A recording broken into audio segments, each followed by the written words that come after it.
Wiggly, I acoustic, yo. Hey, step inside, I give thanks and the highest praise. Ground myself to Mama Earth, connect out the space. Well, hello again. Hello, welcome to everybody. This is the 42nd episode of the Mr. Wiggly Sunday live stream. I can't believe we've got to 42. It was going to be an experiment for 5. Five. If I got to 5, we might stick with it, but we're still here. I have literally just sliced the bottom of my lip having a quick shave before we came on camera. So I've realised I kind of gave up. So anyway, it doesn't matter. I'm not that vain, but I always kind of have a quick shave to make myself look half reasonable. And now I'm kind of blood-stained. Maybe it's stopped. But here we go. Oh, Andrew Brooks, thank you very, very much. You have just reminded me I haven't switched the horn on, so I'll give you a special horn. Let me just see if I can do it whilst we are live. I do hope you can hear me. I'd better check the chat. No one's saying they can't hear me, evening or I hope. There are already over 100 messages on the chat. Ken Lewis is talking about shaving, so you must be able to hear me. Hold off on the wonderful donations for a second, because I will kick off the Mr. Wiggly Horn in a minute. We'll give Andrew a very special Wiggly Horn comment. Thank you to everyone already in the chat. There's tons of people. Like I say, already over 100 comments. Gethsemane was in first. Good day to you. Sasquatch, Rabid Bat, Robath Melted Cheese, Home Studio. Yeah, it is Home Studio. Sasquatch, Grace Griffin, who you will see much more of in just one second. Paul Artola. Who else is on there? I don't have the wonderful Mr. Wigglybot running today. Steve Powell. Azio Head, all these guys were chatting way before the start of the show, and a whole bunch of people who've joined since then, so I'll give you a big up as well later in the show. Last show we did raise a ton of money. It was absolutely crazy, but I won't talk about that just yet.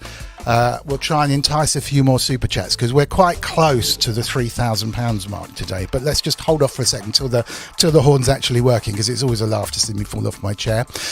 No Mrs. Wiggly today in person. She might appear with the magic of Loullamae. She's devised a cunning scheme to get Mrs. Wiggly back on the stream. It's only because it's Mother's Day and she's chilling out after a lovely day underneath the quilt. Probably with a bottle of wine and everything's cool. At least a glass of wine anyway. She's not quite that bad. But so Loullamae will be joining us in a minute. She's probably looking up dog names. There's a dog names poll going on. I haven't checked the results yet. We'll take a look. Those are the last of the short list of Loullamae's dog names. So yeah, Wagyu saying Mrs. Wiggly's face on a stick. You know this show too well, sir. You really do. That's ridiculous. Yeah. So look forward to Mrs. Wiggly on a stick in a minute.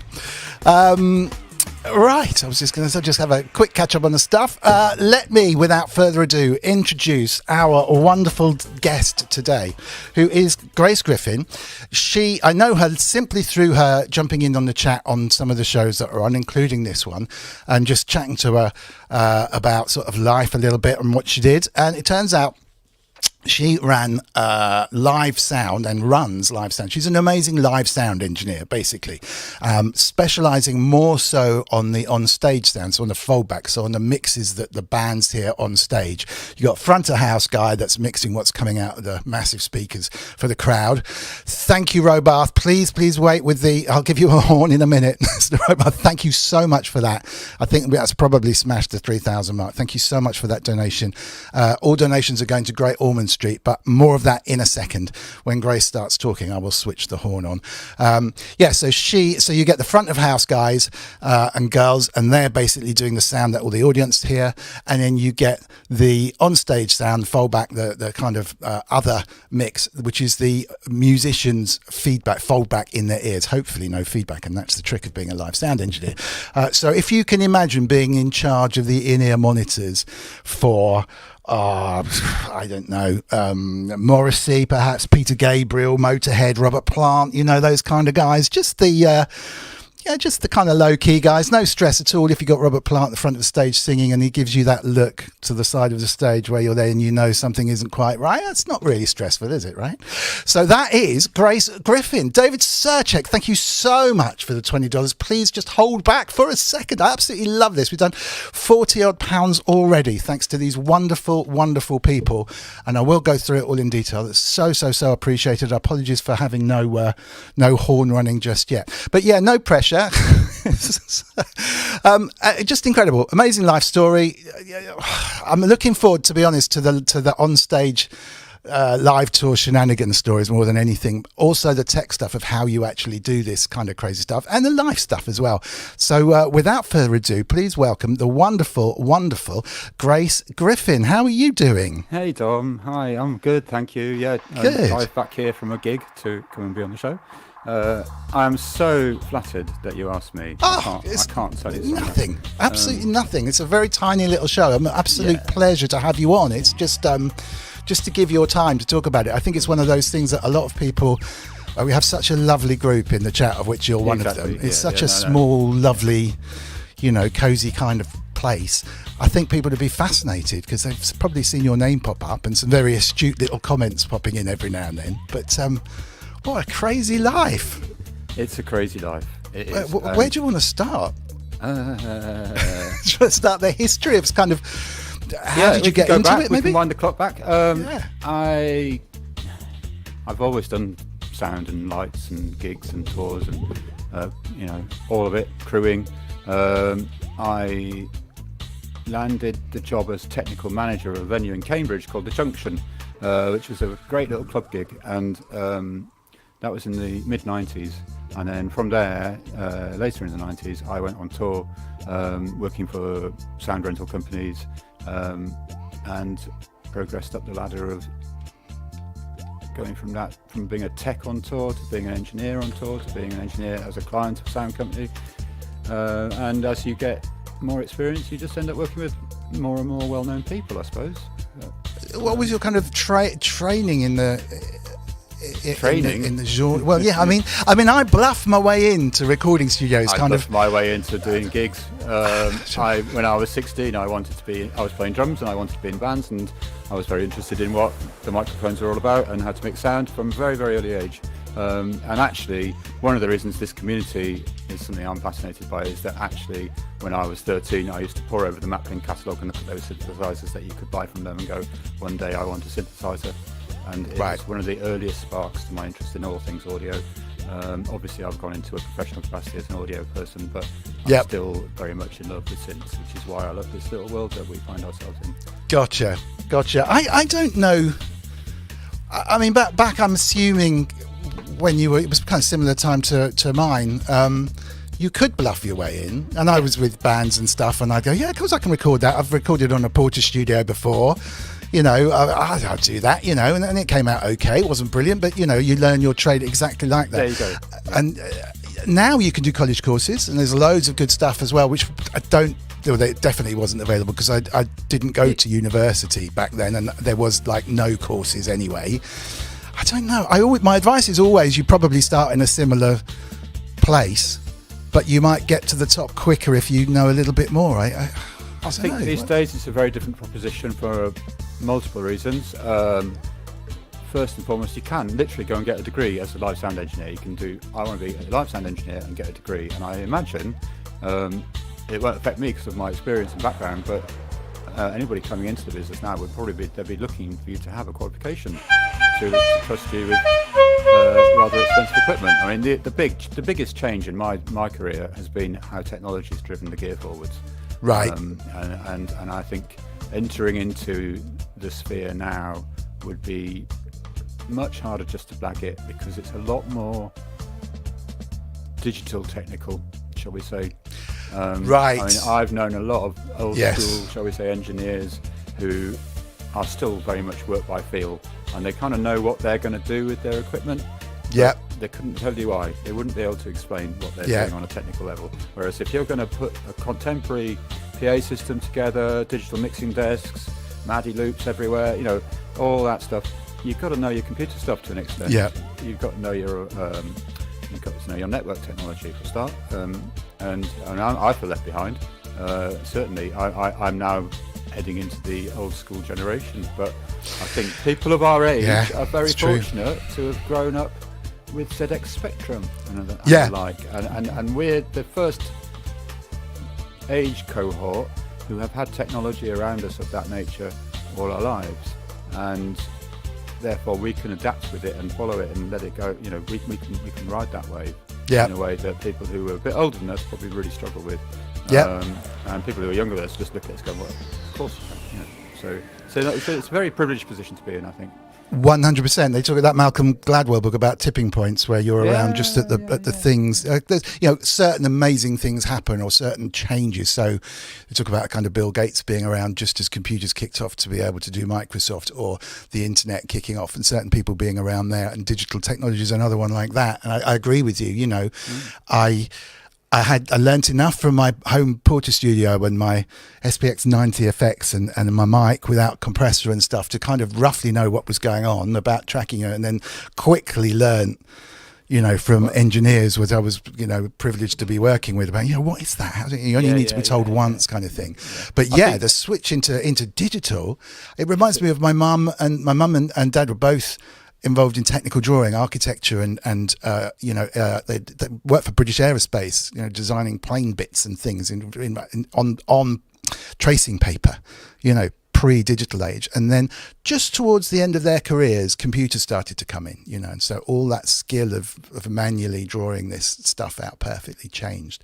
And loads of people at that time just went, early retirement, man, this is just one step too far. It's such a sea change, I think there's a definite strand of all that kind of thing happening. I think in the last 2 years has obviously had a bigger an accelerating effect on stuff like that.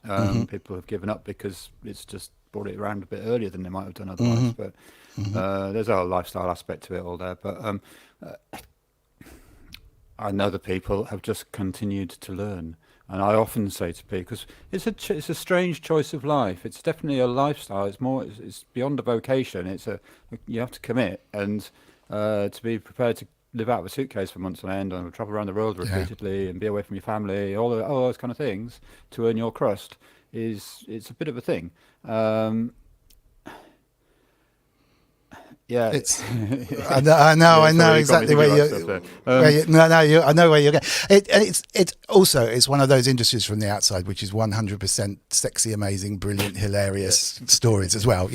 Not the complete disastrous waking up in the morning and having to get up there and do it again and mentally fatigue. And all the downsides. In fact, it's one of those industries where the downsides are often hilarious too, and you do forget the mental toil that stuff can take. It's part of what keeps you going. Having the best possible time, have a good time all the time. As a great man said, Spinal Tap's going to go a lot in this one. Right, Spinal Tap is all true.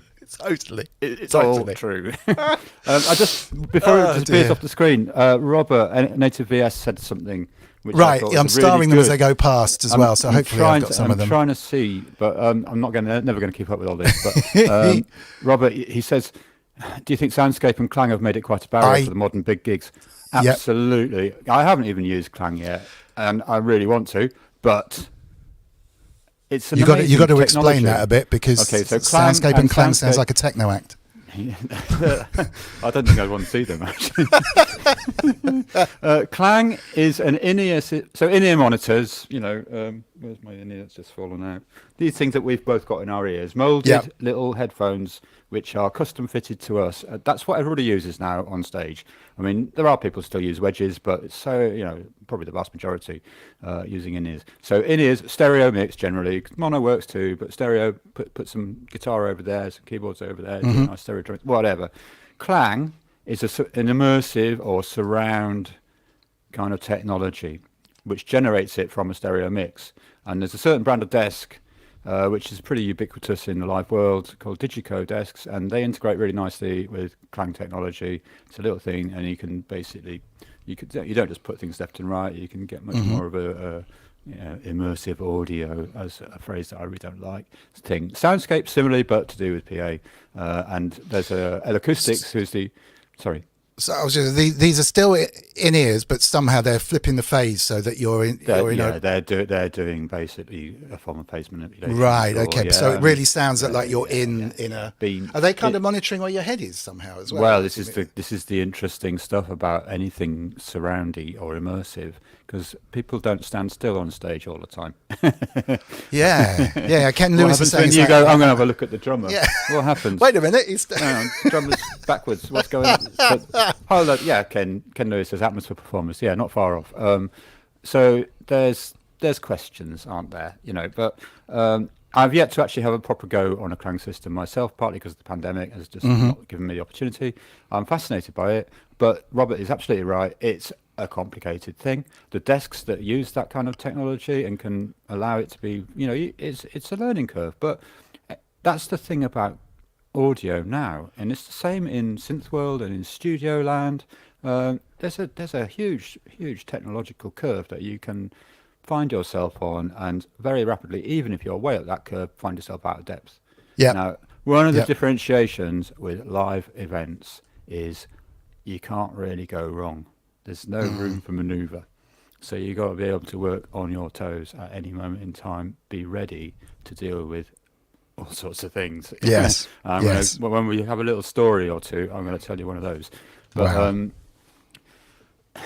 But yes, I think if I was 20 now and wanting to do this, I would probably go and do a degree. Interesting. And would that be at one of the music type colleges, or would that be that's all that you can get? I don't think you can really access it in a mainstream unless there may be one or two. But that's fair enough. I mean, that is interesting. There's people who teach music technology and popular music and composition and media. I've got the third Chillage person, Andy Brooks, and I were in a band called Chillage People, and the third member of the band, Rupert, is a professor of music and is quite a high flying academic specialising in popular music, and so he's done really well. But there are, I think, if you really want that kind of Wowzers. Oh, has he been right? Now it's working. Hold on, let me interrupt for 1 minute because we need to go back and I need to scroll through and try and say a proper thank you. So Andrew Brooks with the £10 donation. Can I take my ears out while you do all the horns? Yeah. I think I'm going to have to as well. Thank you so much for that. Closely followed by, oh goodness me, there are so many chats. Robath, Melted Cheese Home Studio. Thank you very, very much for that as well. Oh, I don't need to do that. I need to do that.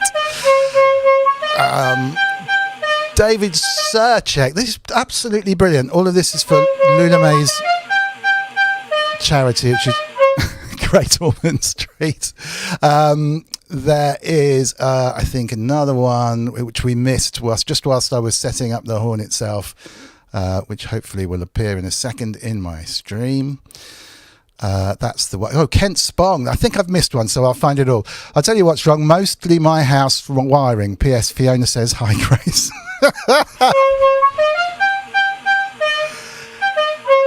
He is alluding. Kent Spong. Can you tell me what's wrong? To the classic jingle. Now, apparently people are now turning up to Kent Spong's house with stuff. I heard that. Going, Kent Spong, can you tell me what's wrong? So I know I've made it. My jingle has got there. Thank you so much, Kent, for that incredible donation.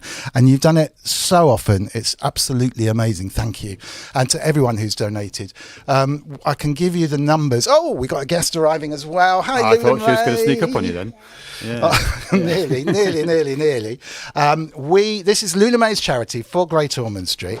I wonder if I can get you on camera as well whilst you're here. Hi, Loullamae. Hello.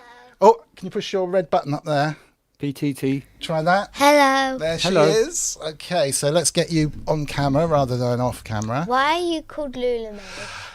Yeah, I don't think anyone else can see that, but I typed it and it changed everything to Loullamae. All my videos. Everything. Yeah. Everything. Am I as well? Apart from Grace. Oh. No, apart from Grace. She's You not left out Loullamae. So if I want to run a video and I want to go, oh, what's that video? I just have to pick one called Loullamae and try and guess. We made £186 last week, which was just incredible. And our total, as of when we went live, is £2,951, Loullamae. So that is just an incredible amount, those few. Can you do the high fives? Thank you. Hey, you can get them in the middle? Almost. So a lot of that is thanks to people like Kent, everyone who's been on, which is absolutely stunning. And I'll run a thank you video after that. With Kent's donation and with all the other donations that have just come in, we've smashed £3,000, which is just amazing. Absolutely. Congratulations. Amazing. That's incredible. Thank you. And yeah, well done, Loullamae. Yeah, really, really good. Yeah. Really, really good. I hope you're really proud. Oh, you should be. Absolutely. She's doing a triathlon for charity. which will be in about a month. So I'll publish a link to that online. You need to raise £50, is it? £50 to do your triathlon. So if we can get a couple of £2 in, maybe everyone can contribute a bit. And that's a lot. You know, it's cycling and swimming and running. So there's a team of 4 of you, isn't there, with your friends? So that's going to be good as well. So we need to get some training in for that one. Just in case you didn't know, we have, I got a picture of the Mr. Wiggly horn. There is the Mr. Wiggly horn. It's a real horn made from car horns, which got too noisy, so we tuck tissues in the bottom, which I'm guessing is a common live technique if you are a top live sound engineer. Grace, would you use tissues in the horns? Tissue in the horn. And then the second another industry secret I can share with you is you just put it inside an incinerator. Oh no, I've done that lots of times. Obviously, yeah. So this is the kind of level of professionalism we're at on this channel. Whatever works though. That's the secret. That's a real professional insight. If it works. And you can still hear how loud it is. So it still knocks me off the chair. I just wanted to say, I'm a bit disappointed that Mrs. Wiggly's not on, because I wanted to give her lots of congratulations for coping with you two. To be fair, I think that is why she's not on, because being Mother's Day, she's been kind of hampered all day, and she's like, yeah, well, just for one day. Yeah. Just for one day. She can be here in spirit. Yeah. Hey, there she is. Hang on. Which way do I twist this? Maybe that's the wrong way. There we go. There she is. So we can do the voices. And hold on a second. So yeah, she can be here in spirit, I think. So yeah, welcome to you, Mrs. Wiggly. Right, drop the. Whoops.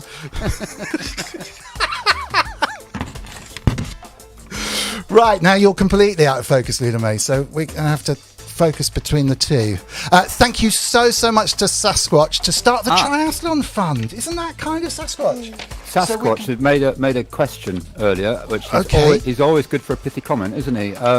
How does Clang or Soundscape improve the performance, though? Is it technology for technology's sake? Oh. Very interesting question, and it can be totally that. If you don't, my approach to stuff like that is, I would only use it if it makes things better, because otherwise you're making life more complicated for yourself than it needs to be. What happens with in-ears, in a sort of very sort of generic sense, is things can get a bit dense in there. You've got an awful lot of material going on in a live and not particularly refined mix necessarily, because it's always heat of the moment stuff, and it can get quite dense. It can be, an awful lot of information, and your brain can struggle to process these things a bit. And by opening it out and spatialising the sound, you can allow a bit more separation and give your brain a little bit more freedom to pinpoint things. And if you want to tune in on a guitar part or a keyboard part, it just allows you a little bit more space around your head. And I'm not quite sure why. I'm sure some of that psychoacoustic stuff, some of it not. I've got lots of personal theories which are always wide of the mark, but they're quite fun. One of my pet theories with in-ears is I always go to 250 hertz on any in-ear mix and take a bit of 250 hertz out, because it's the most average frequency for the sort of typical size of someone's head. Really? I reckon. It's like the letter E in the alphabet. Wow, what a clever thing. If you go in and pull a bit of that out, then you're going to get a clearer... wow, that's interesting. So maybe... I haven't been to Rock Knitted, never, but I do know Claire Brothers very well. I have a very strong relationship with Britannia Rowe, who are now part of the Claire Global Empire. Oh! So it's brilliant. Sasquatch, I hope that gives you some kind of idea. But I mean, it's not technology for technology's sake, particularly if it's used correctly. It can be really transformative. You can be a bit of a busy idiot sometimes with all of that stuff. Do you know what I mean? It's like, we're going to use all of this because it sounds amazing. Little insight into what dealing with my kind of monitor systems. I can be mixing monitors for 15 people, all stereo mixes, maybe have 60 to 100 inputs to deal with, and you've got to make sense of it all, and everything's changing on the fly, and you've still got the vagaries of live performance and what state anybody's in at any given moment. And you might have a band leader or star or whoever's paying your wages at the end of the day might well be demanding maximum attention, and everybody else has to go swallow. it can get quite busy. Let's put it that way, and you do have to be on top of it as much as Yes, possible. and you're the one. You're the guy who's. Oh, wow! Thank you. You're the guy whose fault it is. Can I quickly ask you from Jim Glue? He asked this right back at the beginning of the show. Yeah. How much did you learn from Phil McDaniel? Does this make any sense? Oh, Phil McDaniel's a lovely man. I didn't learn anything from Phil, but he's a really good friend. Robert Fat Dust Hesh, Mr. Fat Dust, thank you so much. I hope you're well. This is going to be one of the best shows. Well, I do hope so. It's already kicked off as one of the best shows ever. So this is absolutely fabulous. Original synth is suggesting a Monty Python mouth animation for Mrs. Wiggly, which we didn't really have enough time to do. So. The other thing I wanted to say, which occurred to me just now, and I've been thinking about it all week, is how cool are your jingles? Oh, thank you. When you played them all together and it turned into a tune, Yeah. I was just like, that's 42 levels. Yeah, that's really good. Yeah. They're done so quickly as well. I played Clownfest yesterday, which was cool, I know, and did, that was really interesting because I have to be honest, I got the day wrong, and I thought it was going to be next week. And my plan is always to leave things to the last minute, but not quite that last minute. So it's literally 24 hours. It was 8 o'clock the night before, and I was on at 8:40. Well, so your grin when you were singing. I know, it came out really well. It came out well. Yeah. So I did do a non-stop kind of 24 hours. I was so pleased with it. So I might pop up a little bit up later, which is great. But I mean, Sure, yeah, it was very absolutely, Very absolutely cool. Another donation. We've got Robath Melted Team Home. Melted Cheese Home Studio to help you run. I think you might even get your £50 today, just without even £20. Well, we're up to £20 already. That's absolutely incredible. Thank you. And also, the most recent one is £9 from Adamski. Thank you. £9. So you're already up to nearly £30 towards your fundraisers from me, Faith, and Star. Thank you, Adamski. That was one of the top shows as well. He was an absolutely brilliant guest, and thankfully his synth that he's building is going from strength to strength. So hopefully I'll be able to buy one soon, I hope. Adam is I said this when I saw that show that he was on, and he told the story of how he taught himself, and I think that's one of the best things I've heard in this whole little community since I've joined in. I think it's one of the most phenomenal stories I've heard. He's maximum respect to it. Yeah, I know. I just echo that completely. There's something about him that's just so brilliant. So I mean, the family things, the drive to get that done, the idea that they told me I was mad, but look, I'm going to do it, kind of thing. You know, they said build a modular, but I'm going to build a synth, and here it is. You know, what's interesting about that kind of mentality is that's how the live sound industry began. The live sound industry. That's how it came about. You think back to the 60s and the 70s and what gigs were about. You know, we've all seen the famous pictures of the Beatles playing in Ormond domes with like 4 WEM columns and trying to deal with it. And over the course of the 1970s, 80s and 90s, but before digital really, basically all the technology that became commonplace was developed by maverick people who just went, you know what, we've got to make this work. Figured it out. That's true. That's true. Like the big desks, consoles, you know, line systems, how mic splits work, infrastructure, just the methodology of how to fly PA boxes, Dave Martin. You know, just think about it. It's all built by people who are kind of maverick. And just incredible when you think about it. There was no live sound industry 50 years ago. You just take it, literally take it all for granted. That is true. That's so true. And going back to the digital thing, it's definitely shifting things. It's definitely become corporatized. It's definitely you need the money of corporates to do the development now and to make the product. And you know the B word that we love to go on about in this little sphere.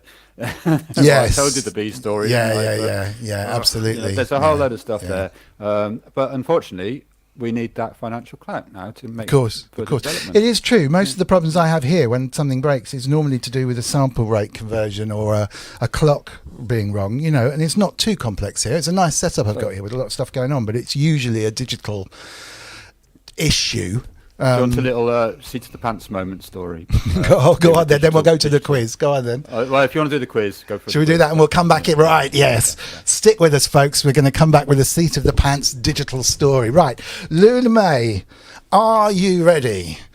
We're going to do this quiz. If you're in the chat, please feel free to join in. If you're not watching us on YouTube, if you're watching us on Twitch or Facebook or any of the others, hop on over to YouTube, search up Mr. Wiggly, and join in the fun over there, because most of the chat is on there, although we do normally get to see most of your comments. Thank you. Wait, I've already raised over £50.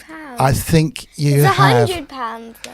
What I saved on a new Argon 8X, £12 from Juno, just by asking, so passing it on. Jim Glue, another wonderful guest on this show, and the most amazing cook as well. Just makes us just blown away with his cooking. It's absolutely brilliant. Thank you so much. I think, if you don't mind us diverting that to your triathlon fund, I think you've raised it, haven't you?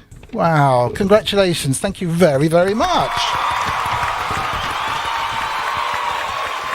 Now, just before we hit off on that, there is a very exciting thing that I can announce, talking of Jim Glue's amazing food, because although Jim, I don't think, is a full-on vegetarian, most of the things that he posts on Facebook are vegetarian kind of oriented foods, and me and Luli have actually made it for an entire month. So with any luck, have I got my entire month's video set up? I'm not sure I have. I made it, but oh yeah, try this.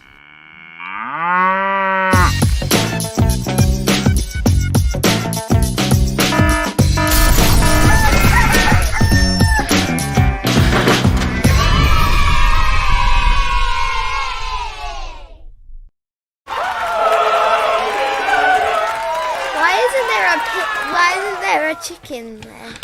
I should put a chicken in the beginning, shouldn't I? Yeah, there's no chicken. Probably because I did it in a massive rush.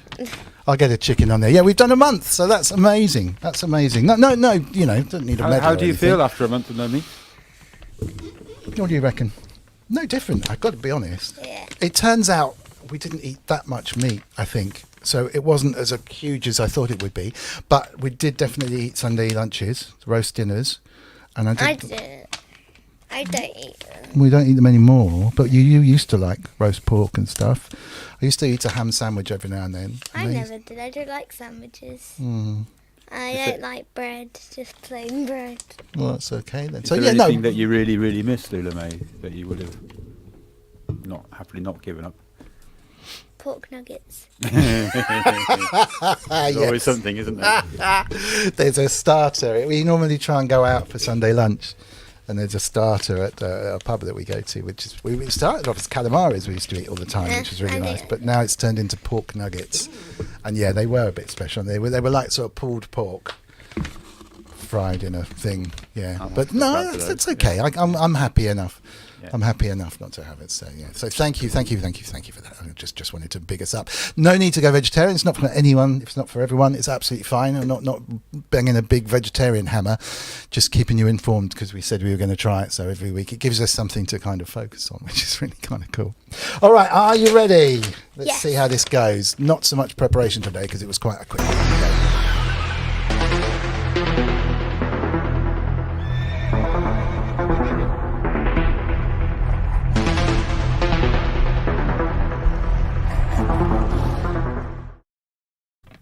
The first 3 questions of the quiz, are linked because they're on what I searched up on Safari like a year ago or 2 years ago. Oh yes. I was looking back yesterday and I saw loads of strange things.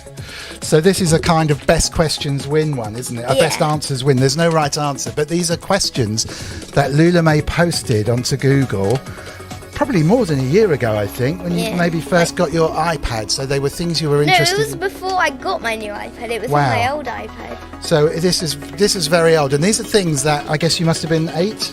Yeah, 8 or 7. These are the questions that an 8-year-old needs answers to. So I think we don't really know the answers because Google didn't help. So best questions on these win. So yeah, let's see. Go with the let's go with the very, very first question.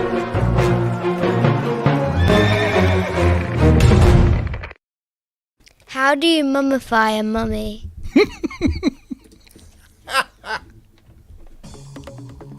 This was a genuine question 8-year-old Loullamae posted to Google.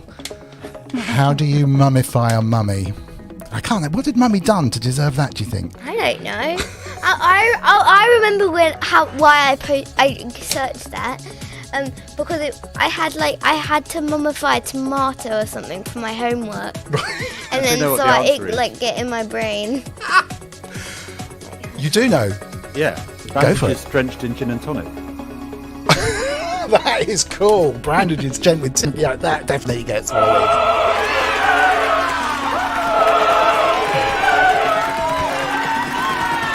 You don't mummify a mummy, you get down off a goose, says Lady Aptitude. Toilet paper and gaffer tape, says Will Joseph. That's pretty good too. Get the brains out through the eyes, says Richard. Jan Setter says it's hard to wrap a head around it. Who else is coming? Oops, not the eyes. That's old school lobotomy. Jim Lou is laughing. Let's see. I guess, yeah, what a thing. I'm sure you meant to type, how do you mummify a tomato? Because it was a school thing. Yeah. But, okay.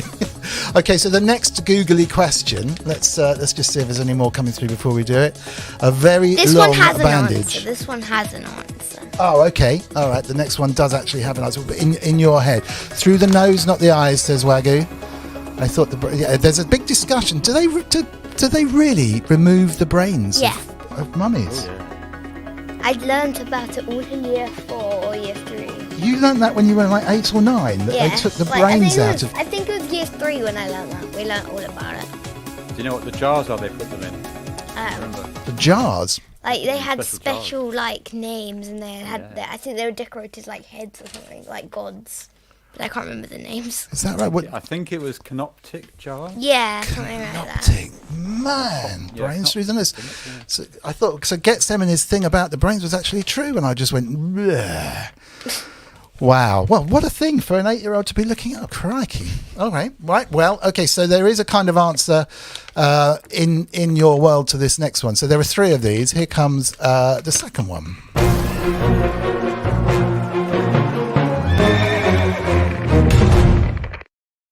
What do possums do? Oops. That should have been that one. Have you got Jim Glue in there? Yeah, he should be on drums. He does a better badum-tish. Yeah, what do possums do? This dates back to the lovely Suzanne Aston, who was a guest on, gosh, many, probably number 9 or 10, who sent you from Tasmania a possum.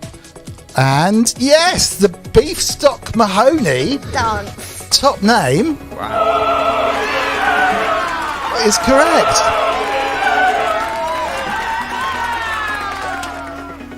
Well played, sir. I'm not taking too much note of the scores here because Mum is basically Mrs. Wiggly's usually doing that, so we can go back on the chat. So Mrs. Wiggly's here in spirit. There she is. Do we need a monkey? No. Probably not. I'll probably get into big trouble. But okay, is there another one coming up? Yeah, this one's probably the best one that I searched up, and it's the last one. Okay, here we go.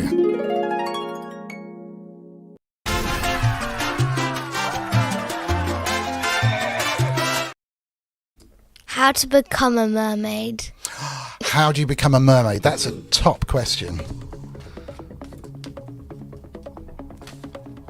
We need to write these down. David Serchek, don't give up. They're not too hard, surely. These are the typical 8-year-old questions. Okay, Paul Artola's saying just say Wagyu and move on. Yeah, Wagyu is always going to win.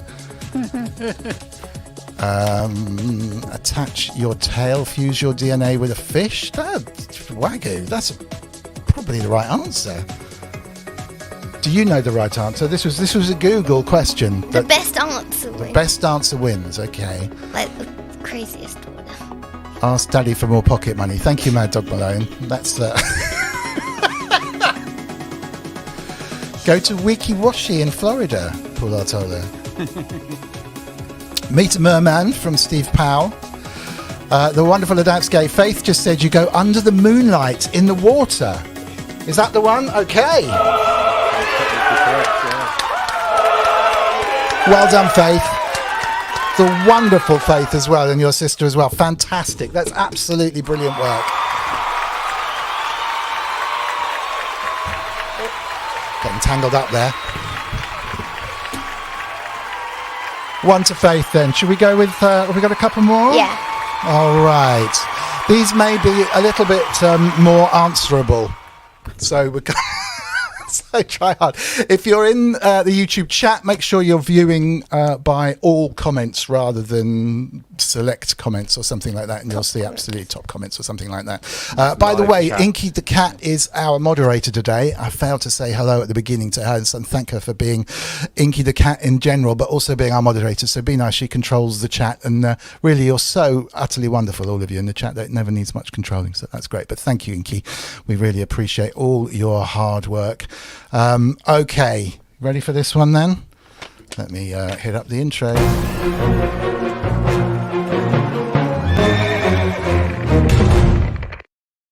What film did I watch on Saturday?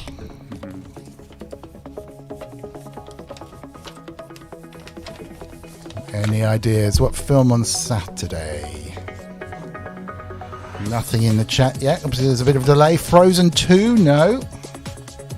Oh, it's a very recent film.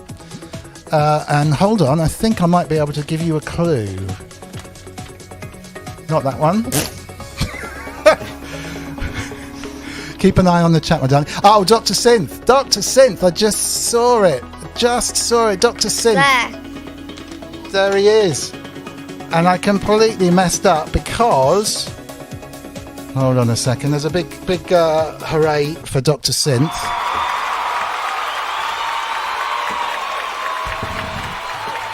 It's not showing on the film.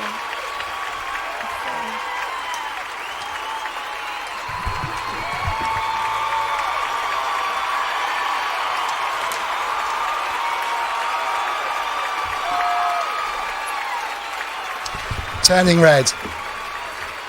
Now, I wonder if anyone got Turning Red. No, they didn't. Not before Dr. Synth. So Dr. Synth gets a wonderful point there for Turning Red. Absolutely brilliant. And I should use it on for Mrs. Wiggly, actually. Turning Red is a brand new film from Disney. Really, I thought it was brilliant, actually. Mrs. Wiggly thought it was okay. I thought she'd really love it. I thought it was really, really good. What did you think, Lily? Very good. Very, very, very. Very, very good film. On Disney. Good for everybody, I think. Good for grown-ups and for children. And massive, massive well done.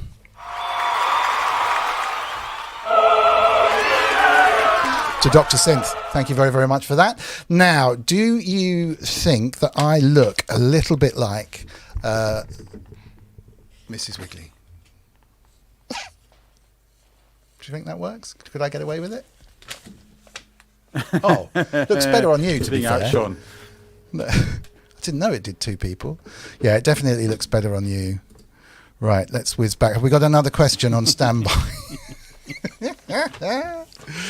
Let's see. Have you watched Blade Runner yet, Loullamae? What's that? It's a film, and it's a bit old for you at the moment. Probably be one of your favourite films later on in your life. You never know. That's you being told that, by the way, Loullamae. No, if it's not your favourite film, it doesn't matter. Is it that film that I don't think Richard Hilton's ever watched, Blade Runner? I think that's the standing joke. Yeah. Anyway, right, back to normal. We now have two Loullamaes on camera and one of us. You got the next question lined up? Yeah. You're going to have to get one, Grace. You got to get at least one. I thought I have to give an easy. Oh yeah. Of course you did. This is where we need Mrs. Wiggly. You see, it's all over. I can't keep track of what's going on. Well done. Okay, let's go with another question. Here we go.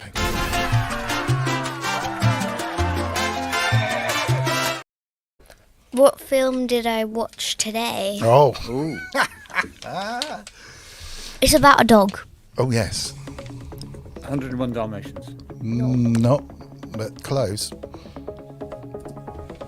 Do I know? I don't know if anyone will know this film. Not that popular. Is it? Not well. Turning Red. Mad Dog Malone may be watching this on slow-mo. It's four words. And the first word is A. Sherlock and Me? No. Beethoven? I love that one. Lady and the Tramp? No. All Dogs Go to Heaven? No. I don't think I knew this. All right, we've got a couple more questions after this. Oh, Matt Malone saying no, he's not. That's good. Adam.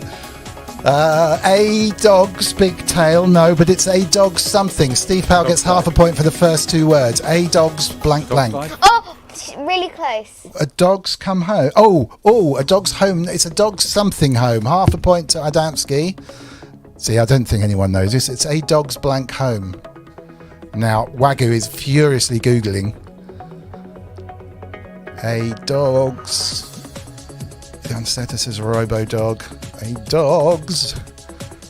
I don't think we're going to give it. A dog's journey home. I think Inky gets half a point for that as well. It's a dog's way home. Just in the nick of time. Reckington gets in as well, because that must have been before I announced it, so that's really cool. Was it good? What's your review of a dog's way home? Very, very good. Very, very good. Best character? Was it the dog? Yeah. Yeah. Okay. All right. Are you ready? Yeah. This is a picture round, and then we have a couple more questions. So let's go with the picture round. Here we go.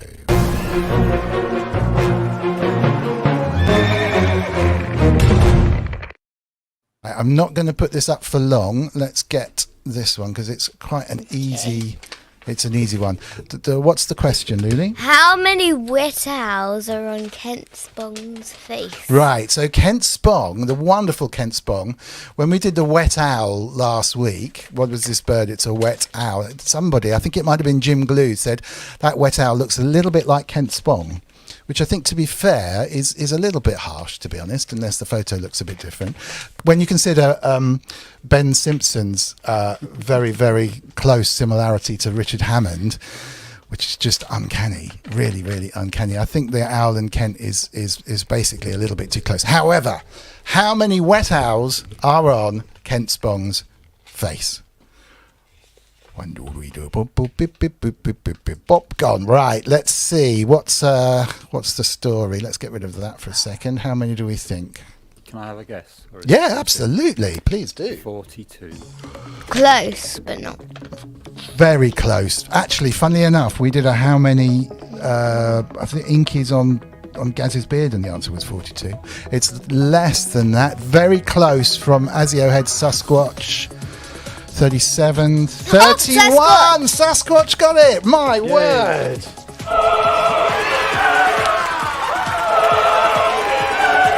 Good work, Sasquatch. That was super fast.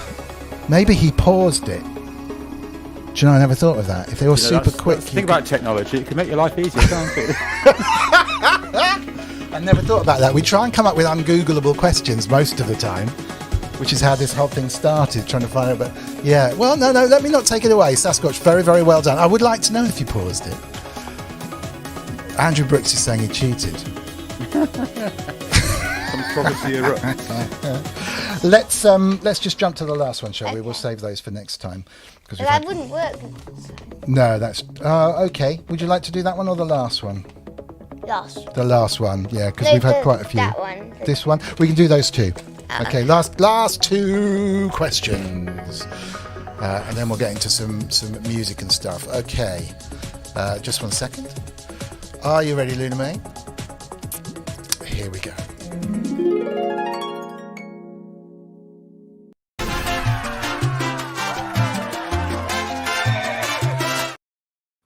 What is the new craze at school that's not knitting? We had a knitting craze, and now suddenly something else has popped up. Well, that knitting's still a craze, but like the thing is. Right. Okay. So we got another craze alongside knitting. So any thoughts? It is a craze that's been around for a long time. Loom bands. No, close though. Good answer. I think the Body Electric is saying he's found wet owl pattern recognition talents. Needlepoint. No. Well, that would be a bit dodgy at primary school, wouldn't it? Lots of needles anyway. It was probably potentially a craze when you might have been at school. Flossing, embroidery, quilting, no. Lace making, rollerblading, Sudoku, all wrong. Sword swallowing. Andrew Brooks got it right.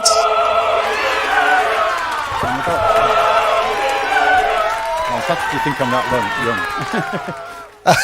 young? Well, you never know. It's Rubik's Cube. So you can buy a speed Rubik's Cube from Amazon, which is what we've purchased. And have a guess what the record for doing a Rubik's Cube is?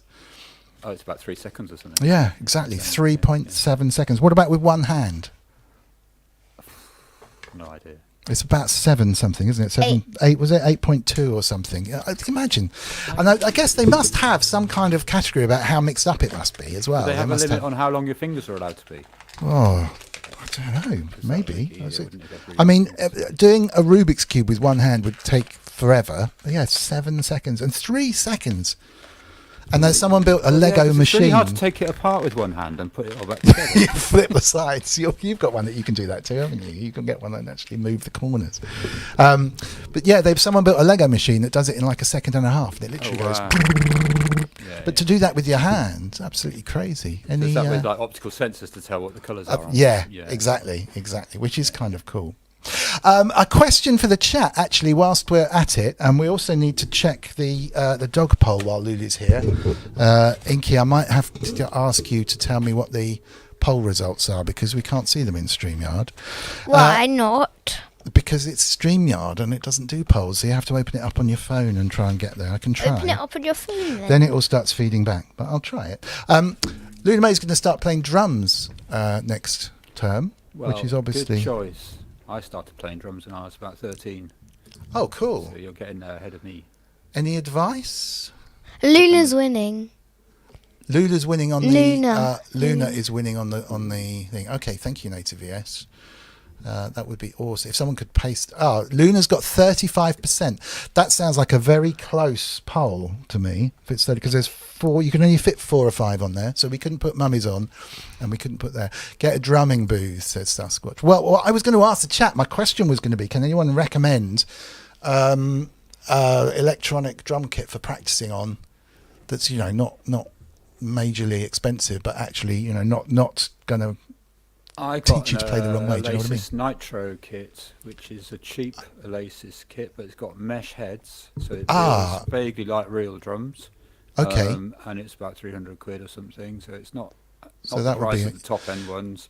Brilliant. I looked at the cheapy ones, and they just look like they're going to fall apart. To be honest. Yeah. We don't want to go, but you could get a small keyboard to learn keyboards, but that would be pointless. Oasis have always done quite cool drum stuff, I think. Okay, so Lady Aptitude's saying Nitro as well. Yeah.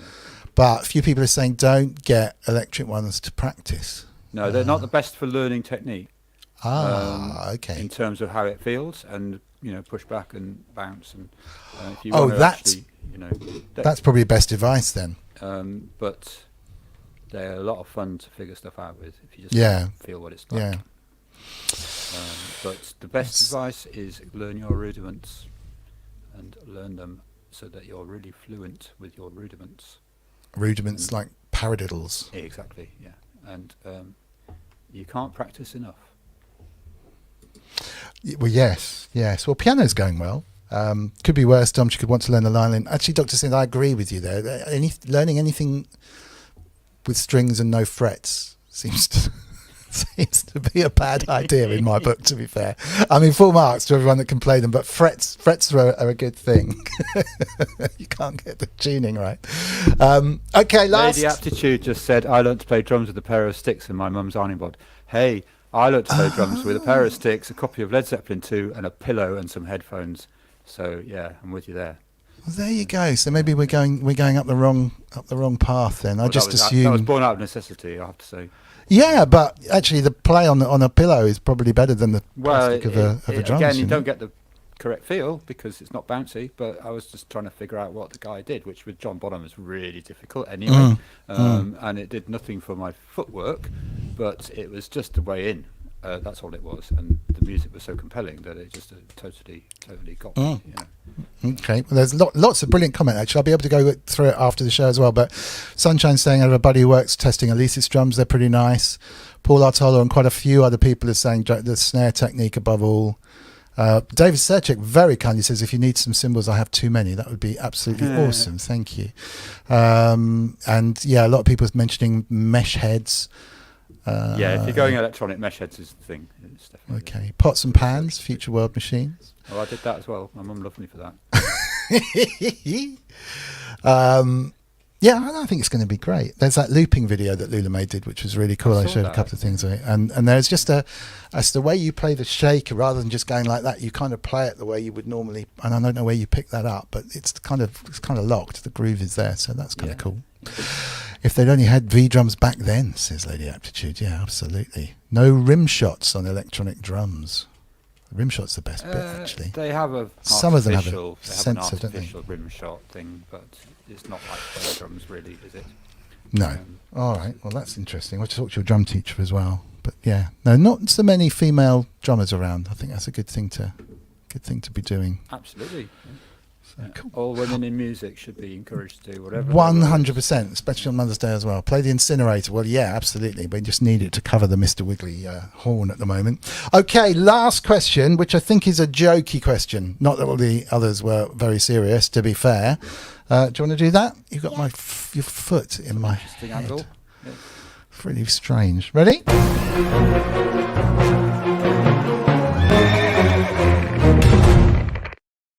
Why do vampires always seem sick?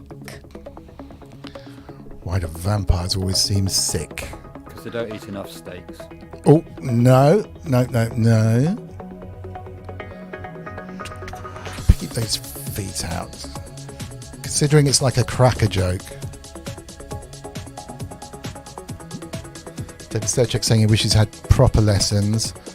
Everyone needs a cowbell. They're up all night. No. Sinriser says pale. Ken Lewis, not enough sunlight. They don't have a doctor, says Steve. Oh, wow. I didn't think this would last this long because they never get a tan. Not a diverse enough diet. Oh, my word. Oh, Lady Aptitude, because they're always a coffin.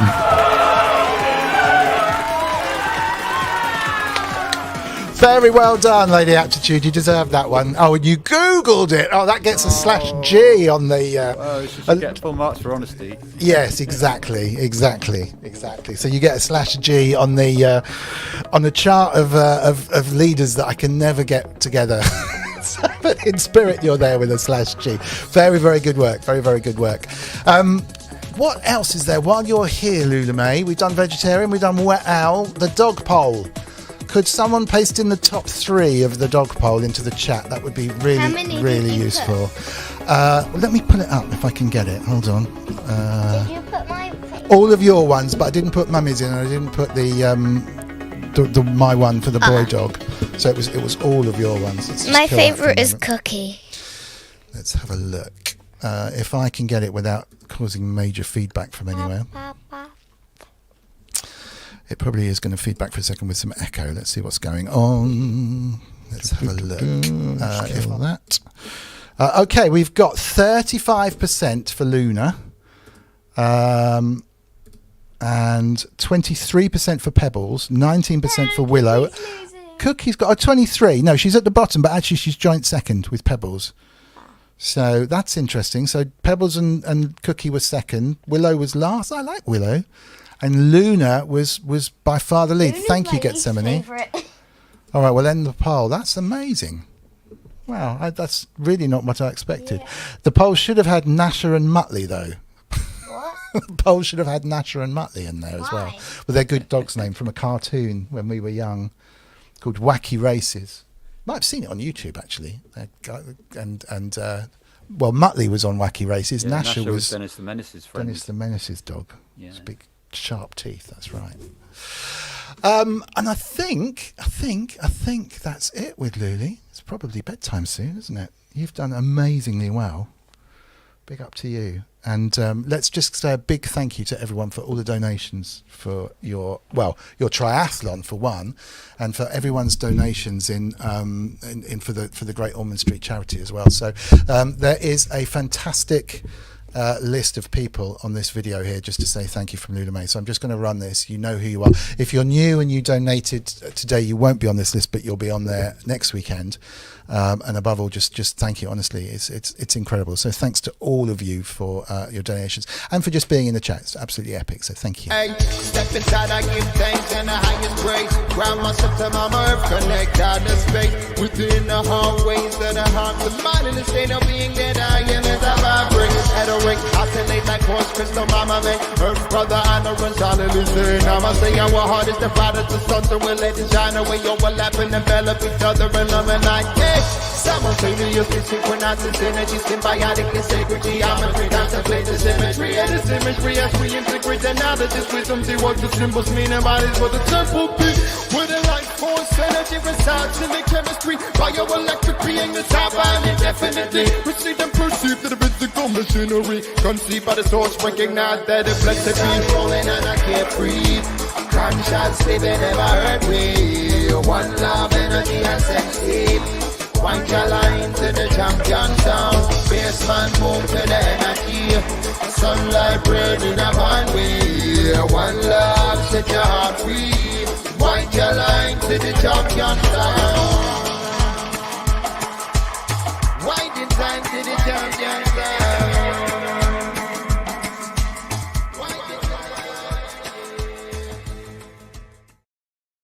And actually, because everything's called Loullamae, that was the one from last week. And so, whoops, so if we just run this, this is the new ending from last week with the extra people who donated.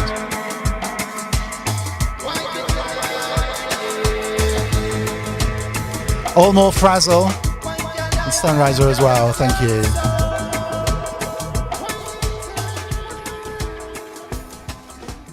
Actually, it's nice because you get to hear an extra bit of that tune, which is kind of cool. So thank you very, very, very, very much.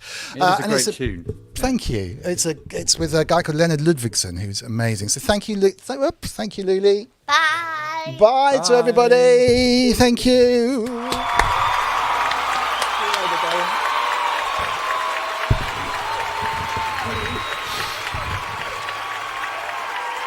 Andrew Brooks is asking where you can get that track. I'm putting it together with Leonard to do a proper version. That, believe it or not, that's a demo where I sent him a backing track and he just recorded a live vocal on it and sent it back as an MP3. And it probably could go out like that, to be honest. Isn't it funny how they're often magic, those kind of things? Just madness, absolute madness. And I said, maybe send me the vocal, because the vocal's good, definitely good enough to mix it. Well, actually, it's got all I just ran it through the pitch effects, live. So all I've got is it with all the effects, which is, again, absolutely fine. And then and we put it to one side. I've always absolutely loved it, and then when I thought about doing the show, I was like, that's a definite one to get that out. But I'd love to I'd love to do a whole album, to be honest, but he's so talented, so talented. Is it just a time constraint? Yeah, and he's got stuff going on with different countries. I think he's based in Sweden. I could be wrong. Never met, one of those things. Never met each other. Talked a lot. Internet, isn't it? We met because he's big on the Deluge, and I really got into the Deluge when it first came out. I still love it. Did some videos. I'd love to have a play with one of those one day. Yeah, they're really, really cool. So I'll have to. Funnily enough, Andrew Brooks. Let me just pop back to the comments a second. Andrew Brooks saying, "Don't mess it up." Yeah, absolutely. How many songs have producers gone back to the demos on? Because they couldn't get the vibe off the vocal or whatever. But I want to go. Oh man, I think. If you remember, "Writing to Reach You" by what are they called? It'll come to me. There's loads of really, really cool tracks. And then you read about them and they said, we had to get the vocal and half the music back off the demo, which was just on there. So maybe we'll end up putting it out like that. I'd love to put out pardon? Engineering nightmares. Yeah, absolutely. I'd love to put out an album with all the stems, though. I think that's my idea, is to go into Bandcamp, release the album, but also release it with all the stuff, with everything. Do you know what I mean? So it's like value, but it's valuable for people who actually want the kick drums just as much as they want to listen to the songs. So, thank you, Adamski, as well. She loves that. That's really cool. What we should do is, I think, play a couple of bits, I suppose. This is your what did we end up with? It wasn't your jams. Here we go again, which is that's me and Andy. Jam with Andy. Okay, so Andy's in the chat as well. So we used to be in a band together 20 years ago, and obviously kept in touch. But last week he came around for the first time with his modular synth, and we made a jam and filmed it, and just for the hell of it, and really enjoyed ourselves. And Yeah, it's like 20 years never passed. Oh, fantastic! So, how did you meet in the first place? Was that through music and stuff? We met by Rupert, who I was talking about earlier, the academic Rupert, and who might be watching actually. If so, hi Ru. And there was this idea to form a band called Chillage People, as it became called, which was an ambient chill-out band for the back room in a techno club or a acid house environment. You know, those early, late 90s it was, so it was all that trance scene, all that stuff, and it was like, the idea was, let's not use MIDI, but use synths. Nice. Yes, it was interesting. We did use a bit of gate and CV, and in the end we did use MIDI, but just for some program change on an effects rack, because it was just too many buttons to press at once. Oh, So, cool. yeah, that was kind of our only rule, and we'd do 3-hour jams and all sorts of stuff and live performances, and out of all that we ended up pooling all our home studios and building a big studio in Rupert's attic and making a record together, which was great. Oh, fun. fantastic. Yeah. Absolutely fantastic. Let me see if I can share the right screen this time. Yeah. And there are definite elements of Chillage People still there. I love that. Chillage People. It's just brilliant. Okay, let's see if I can make this work. Let's try this. Hit this button.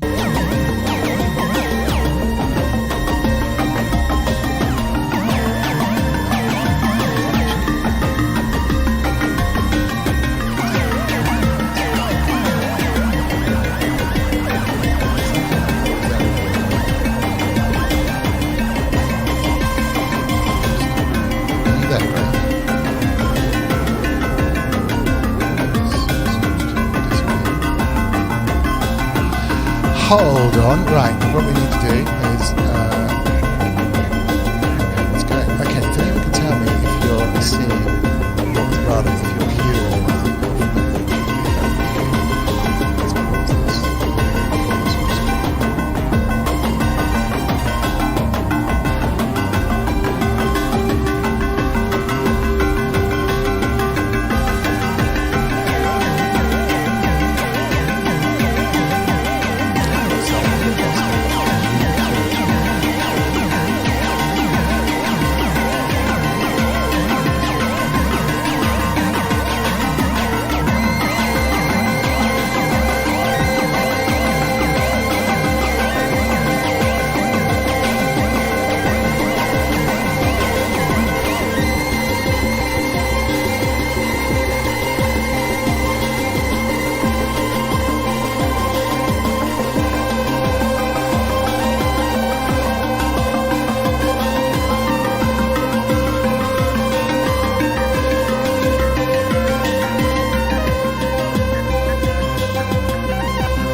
Amazing. Oh, Amazing. How brilliant. we had a lot of fun that day. And we had lots of fun yesterday making another one, which is going to go in Hardware Jams tomorrow, hopefully. Oh, nice. Yeah. Is that one kind of in the bank, or I guess it's ready to go? It's up. It's on the channel. If you want to go and look on either Andy or my channel, you'll see it. Hold on. Let me come back to that 1 second. We published it just before the show. Well, should we preempt? Well, yeah. I mean, I don't want to upset Inky. Inky, if Inky says okay, we'll pop that up as well. That would be really cool. But yeah, it was a great time back then, and think back, late 90s, so actually 25-ish years ago, not 20 years ago. Even though the last 2 years haven't really existed, have they? Let's face it. Well, yeah. But there's definite, complete parallels. If anybody bothers to go and find RL record, you'll hear similar stuff in what happened the other day. And that's not just because we don't know any better. I think it's our personalities. Still got a lot of the music in them. So, but yeah, but we did a lot of jamming in those days. Andy mentioned, I think, in the chat that we did a 6-hour show once and stuff. Yeah, we used to do hours and hours of it.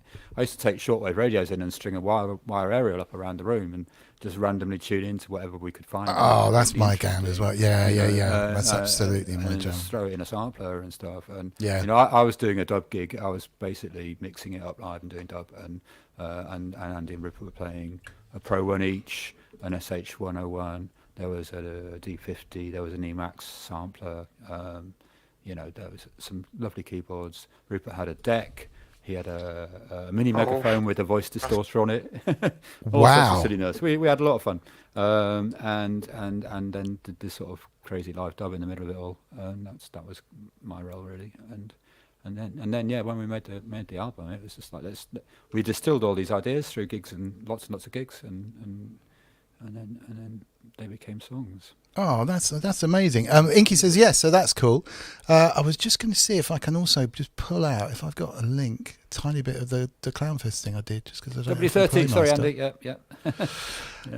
But that's one of the things I love about this little world that I stumbled into this year, that you guys are all at it and encouraging each other to make music for each other, rather than on a like, I want to be a pop star level. And having lived on the other side of the coin of pop stars' lives for a long time. That's interesting. Obviously, we all still want to be pop stars. No, I tell you what, I had the music. I wouldn't say no, but I had a total midlife crisis at the age of about 19, where I realised I wasn't going to be a pop star. That's what I wanted to be. That is totally since the age of 12. Everything I did was, a pop star in the broadest sense, but a star making music. Do you know what I mean? But again, that's times have changed, haven't they? So much that it was a slightly unrealistic thing to want to do at the time, but it was a definite thing that could be achieved, and people were making a lot of money out of being successful musicians in various forms. Exactly. And it's a much harder thing to do now. Well, it was weird to go through because I was singing and then I had management and I had a band and we were, top gigs in London and stuff, and just realised that I wasn't ever going to be Elvis or Madonna or anywhere remotely like that. Do you know what I mean? And I do feel that you have to have a kind of limitless ceiling to stuff you do, otherwise it's not interesting. You may never ever you get remotely up there, but if you're doing something that's limited in some way anyway, it's kind of, I don't feel the need to want to start it. It always has to have that potential to keep me motivated, and I realized that it was way below all of that. And that's when I jumped into like thinking, well, I still love the music industry. I can play keyboards, and I know these really cool pop stars that I'm kind of meeting. Maybe I can kind of, I suppose pivot is the word these days, but I can go into that, and still be a part of the industry behind the scenes. And then exactly what you say, then I started working with people who are so messed up and they'd achieved everything they ever wanted and they were so unhappy or just such a mess or so stressed because the next album had to be made, So here's a little observation from 30 odd years of mixing bands, and especially on stage. So many artists, stars, front people, you see a little switch as they walk past you on the way onto the stage. And it's not this isn't a negative thing, it's just an observation, and they switch into, oh yeah, I'm going out to in front of that 10,000 people and I'm going to do my thing, and that's how I make my money. That's my, they switch it on, and very likely going to be a somewhat different person off the stage. And I don't think that's a good or a bad thing. I think it's a protection mechanism for themselves. Basically, I think that's how they cope. And the ones who don't have that are the ones who get really messed up. And it's the music industry is full of tragedy, and there was one just this week. An amazing guy died, from the drummer from the Foo Fighters. Very, very sad. Absolutely tragic situation, and someone who buzzed and fizzed with positive energy, and is just gone. And we all remember that winter a few years ago, and star after star just toppled over. To Bowie and Lemmy, Prince. There's been like this sort of thing that they go, and live fast, die young is not necessarily a great aspiration, is it? But no. It's such a strange. It's such a strange lifestyle. industry. Some of it's the thing that it goes to your head, isn't it? And so and the pressure to deliver is immense. Yeah. And the pressure to stay up there. It's a bit like I think Jeremy Paxton once said it about politicians. The only way that you stop being a politician is when you fail. So I never think of it like that. You will be voted out, or there'll be a scandal, or you'll do something terrible, and that'll be the end of your career. So you're really going to go out on the down. And it's the same for most musicians. It's not so much the high life of that moment where you've clicked and you've made it. It's the drop when you come back off tour, where you've walked out every night with everything on a plate, and you wake up the next day. It's like, one of my funniest moments was standing in the queue at Tesco's and rummaging around in my back pocket looking for my AAA pass so that I didn't have to queue up. Where's my pass? And then I'm in Sainsbury's. I better not say anything. Yeah, a lot of people would say, that day after is so depressing. You get up and the adrenaline. I've known and people the buzz. who check into a hotel at home for a few days. Yeah, just to flip it. And that story about the bass player is absolutely. You just 1, 2, 3, 4, and he's up and he's ready, and he's like. It is so strange, and when you see long-term huge stars, so the Princes and the Bowies and the Madonnas and the people that you've seen have managed to maintain that level over the course of 5 or 6 albums, 7 Foo Fighters or whatever, they are it's another world, and most people that even touch remotely a moment of that hugeness, Metallica or whatever, they get to that moment of hugeness. It just doesn't last, and well, an interesting observation is that there are less and less of people of that stature, and there are no stars anymore to a large degree. Well, kind of. I think there are stars, but there are less of them creating that trajectory that carries on for 50 years. Maybe we don't know, but once. Okay, all these people who've recently signed selling their back catalogue deals to Hypnosis. That's a great example, right? The cynic would say they're cashing in, but actually it's the last chance they've got to make that money, really. And it's not a good business model for Hypnosis. Yeah, absolutely. They're guaranteeing their grandchildren's futures. Yeah, fair play. Yeah. They can do it, and it means they don't have to go and do gigs anymore. They're probably too creaky to really want to do many gigs. And, absolutely. I spent 5 years in the run-up to the pandemic working for Brian Ferry, who is not the oldest person out there, but he's not young, and he couldn't do 2 shows in a row. They wouldn't insure him to do 2 shows in a row. Yep. So it's an expensive tour as a result. And, he's out there, I'm sure to some part he's protecting his legacy. Morrissey, you mentioned in the intro, I'm sure he's out there protecting his legacy. And whilst you can, as an artist, I think they probably want to be out there 100%. doing their thing. And that's great. That's laudable, because they actually just kind of live for the gigs, really. But what kind of toll is it taking on their bodies, all that travel, living in hotels, their mental health? It's a newly common theme within the music, the live industry. There are more and more of us talking about diversity, inclusivity, mental health, all that stuff, and I think an interesting aspect of the pandemic and everybody having an enforced break is that they've all taken a step back, and some people coming out going, you know what, we need to think about this stuff as we go back, and let's not go back into all the sex, drugs, and rock and roll mayhem. A lot of the sex, drugs, and rock and roll mayhem is a coping mechanism for the insanity of what we've just been talking about. 100%. I've known lots of functional alcoholics in my touring life, artists and crew, and it's not a slight on them in any way. It's just the fact of how they cope with the weird life that we choose to do. Yeah. And I never fell down that particular hole, but it's not very far away. You know, alcohol and cocaine make the music industry work. Absolutely. And you forget, I mean, it's an industry where, as an artist, you're the top of that triangle. Absolutely the top of it. It doesn't exist without you. It's, you know, you can't. Huge pressures. You know, you are up there, and you know, there's a management team and the live team and the record label and the publishing company and the blah blah blah and the PR, and everything just falls off below that triangle. You take the top off. It's almost like it's an upside down one. Actually, you take the bottom off and it just disappears. And people forget about that. You know, running large corporations or doing anything of a similar nature where you've got that kind of turnover. Generally, there's a board of people. You know, you very rarely have the one face of something at that level where it really would disappear. These people never set out to be employers or directors. No, they went out to be music. Or, you know, they're artists. That's what they are. Absolutely. They're creatives. Creatives don't make the it best drives me business people. mad when I was going to say old people moan about, you know, We're old now, though.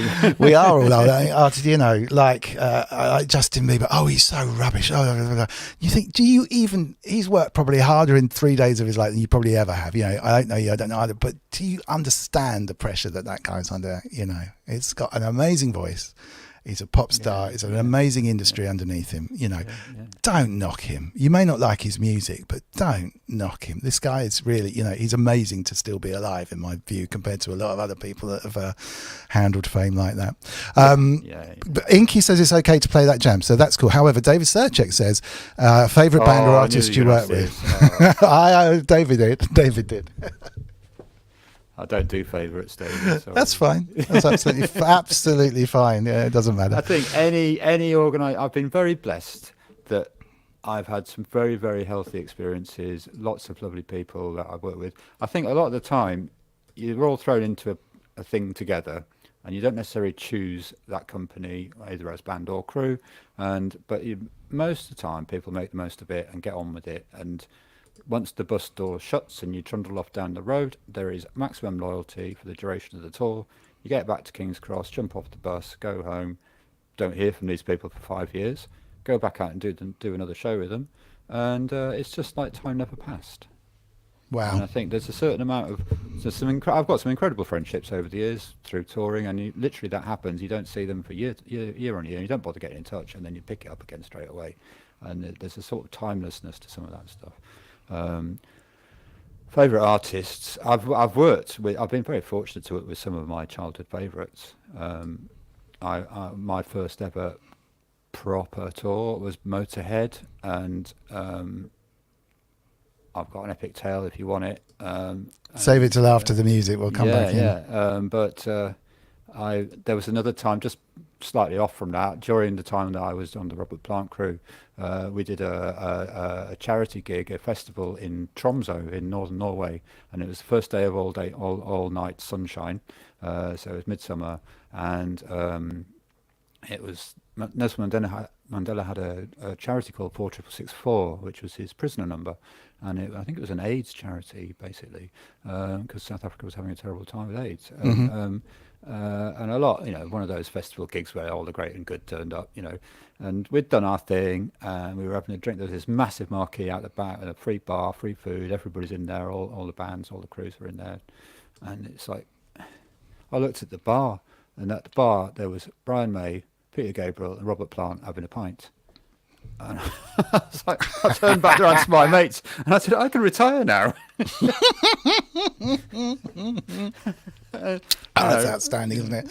Yeah. They're all normal people as well. That's the weirdest thing. Definitely, we're all humans, aren't we? And yeah. You know, Morrissey had a saying. It's a lyric in his song. People are the same everywhere, and you do learn that when you go round and round and round the world. Totally. As many times as I do. Totally. Yeah.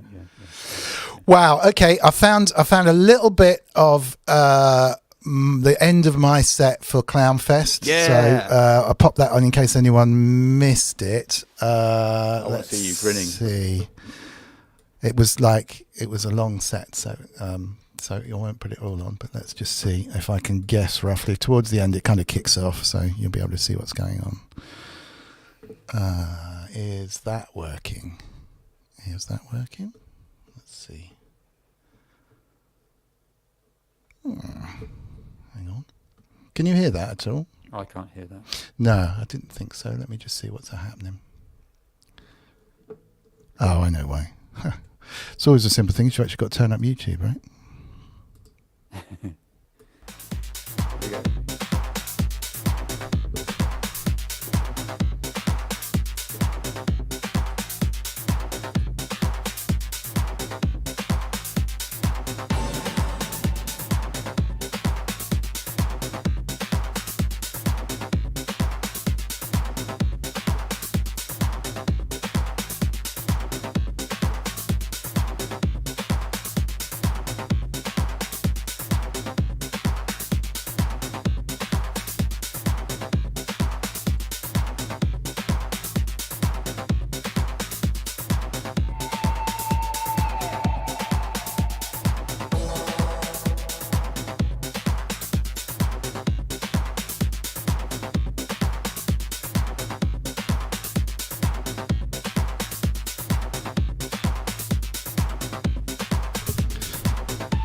This is the long techno breakdown section, which I managed to find.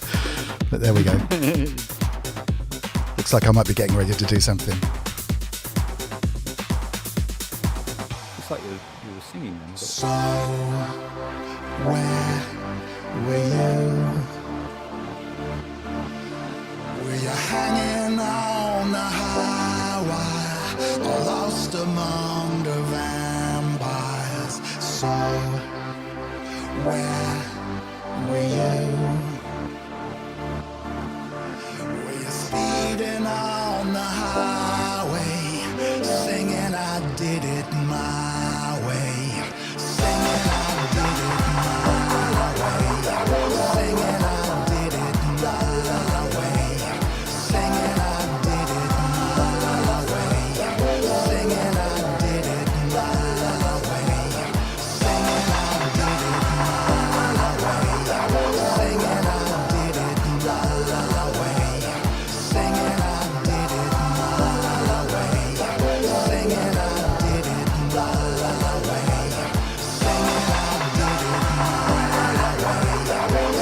I was whizzing back to here as well. I don't know if we're synced actually, but let's Seems just out of sync see. from what I'm hearing. Some dubby bits. Anyway, right, let me see if I can get this synced up properly for you. And this is your one, so hold on one That was some second. dub skills on display there, so Full on dubby madness. So we'll do a proper show about that one. Right, let me just see. Somehow. I don't even know how the StreamYard even does this. It takes some kind of feed. your voice in that sounds Yeah. like Peter Gabriel. No. Man, Serious. thank you so No, I mean much. it. Yeah, there's definite Thank you. shades of Gabriel going on there. Yeah. Wow, from a live sound engineer, what an amazing thing to say. Thank you so much. That's really, really amazing. Okay. One second. That I give thanks I want and that. I I will get there.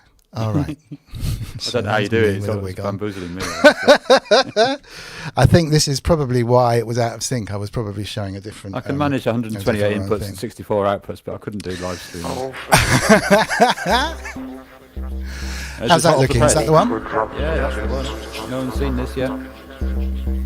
Did this last night.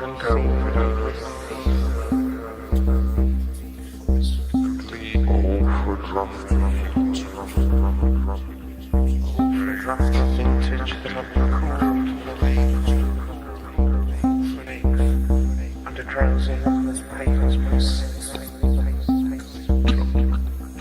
or empty some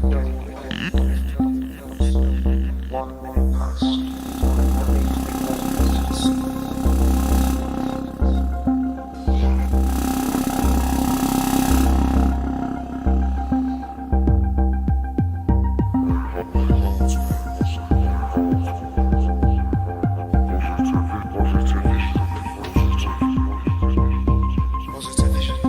Or a waking dream, flag raised on music.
That's really cool. Oh, thanks. There's some lovely comments. Really, down really there. cool. Yeah, Thanks, everybody. absolutely. It's really kind. I popped a few up. Interesting question actually in there from Synth Addict Yeah, I talking saw about that, the yeah. video workflow. Yeah, I was going to say, thanks, Andy.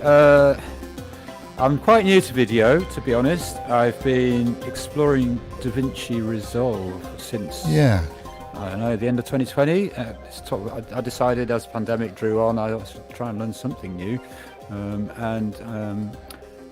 then a friend contacted me to help with a video, and I thought, I'm going to just jump in, and didn't really like Premiere, and then discovered DaVinci, and then my friend extended her request into a commission, and so I said, right, you're going to pay me in a camera. So I got her to buy me a Blackmagic Nice. Pocket 4K, which is a rather nice camera, to do the work, because I couldn't do it without it. And when you buy something like that, you get a full studio copy of DaVinci Resolve thrown in. Okay. And then about a month later, the Mac Mini M1 appeared, and it was a no-brainer at that point. And Yes.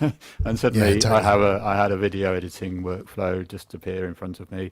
What I like to do is start with something real, and then manipulate it using DaVinci into something rather abstract or trippy. And I equate it in my head to what we used to do in the 90s with S950s and S1000s, where you'd go and roll a stone on a table like my friend Mike used to do and record it and turn it into a beat, or you would go and bang something and record it and pitch it and make some tune out of it. And we did that, didn't we? You know, Gotcha. when that's what Yeah. samplers did for us. Yeah. It was amazing. And it was like, whoa, found sound. And I just take that point of view with video, because I'm an amateur. I'm never going to be a professional video artist. I haven't got the energy and the space to time to learn all that. And it's like starting from scratch, isn't it? And so I'm enjoying anything where I get a chance to muck about with video is great for me. Brilliant. So the workflow Brilliant. is layering and composites and layering. Yeah, and, yeah, and absolutely. combining a few different real things. That's It's a I short love the form of it. tools, and again, Yeah. like with music, you know, you still need to have using a the inspiration. technology Exactly. creatively Exactly. To maybe muck about with it in ways Exactly. that you're not really meant to. I mean, That's original like guitar overdrive. Come on, Yes. that was an accident that turned Yeah. into this thing that everybody loves. Yeah, incredible, really. yeah. Original Synth saying, I miss jamming with other folk, just stuck out to me. It's like, we should just get some kind of, maybe a section in the Discord or something So- where people can just chuck stuff around and do stuff together. Because it's Here's the thing. I'm also in another band called Surreal Appeal, and I think Tracy, who's our singer, is watching this. I'm not sure. So hi, Trace. Big up. And another lady called Sophie. And the standing joke is that we accidentally started a girl band because I hadn't come out as transgender when we started that band. But interestingly, we put an album together starting in the autumn of 2019. I was away on tour quite a bit at that point, so they would get together and sketch an idea out and send me some audio files, and on my days off on tour I would be mucking about with them in Ableton or Pro Tools, whatever I was doing, and doing my bit and then sending them back and doing quite a lot of ping pong, which these days is a very accepted way of working, of course, but even 2.5-3 years ago, it was a slightly unusual thing to do. And we built a whole album. But of course, when March 2020 came around and none of us could actually meet up to do anything, what do we do? Well, we know what to do. We can carry on doing it, you know, and we did a whole album like that. And we actually came up with it being a bit like have you ever heard of the Wood Wide Web? no. The Wood Wide No. Web is how the idea of, well, it's also like mycelia as well, mushroom underground parts of mushrooms, which is actually the real part of a mushroom plant. Right. Mycelium is what's really going on. The mushrooms are the fruit, the sporing part. But trees are interconnected, and trees talk to each other through their root structures under the ground. And we just saw the World Wide Web as the Wood Wide Web, and there was articles about it. You can go and Google it. You'll find articles Okay. about the Wood Wide Web, and it's nice and hippie, of course, but it's also let's just use what we've got. Where's the technology going to allow us to do something creative? Let's just use it. Let's just do it. And you know, I think I've always taken that approach with music technology and in general, technology in general, and I think that's how we ought to. We shouldn't be ruled by it. we should pick it up like we would pick up a guitar or a tool. Absolutely. And find out what we can do with it. And misuse it, as you alluded to as well. Absolutely. The more abuse of technology, the better. And I think, a lot of the really good stuff is accidental misuse. It's absolutely. That's serendipity. That's creativity. That's where 303 or whatever it might be. Do you know what I mean? It's just someone picking up, going, I don't know what this is meant to do, but I really like it when it does this. Well, pop music in general is full of those stories. And then talk about the Mavericks that we were talking about before, who developed the live sound industry. And, this is all creativity using what's available and doing a bit of kind of thinking on the spur of the moment, and off you go. And history's littered with this kind of stuff. But I think the music industry in general, popular music industry, or the contemporary world of music technology and stuff, it all comes from that kind of place. Absolutely. When we do get into those kind of conversations like we do sometimes in this world about Behringer and the like, it's like the thing that worries me isn't so much the dumbing down or the cheapening of it. It's great that people have access to stuff like that.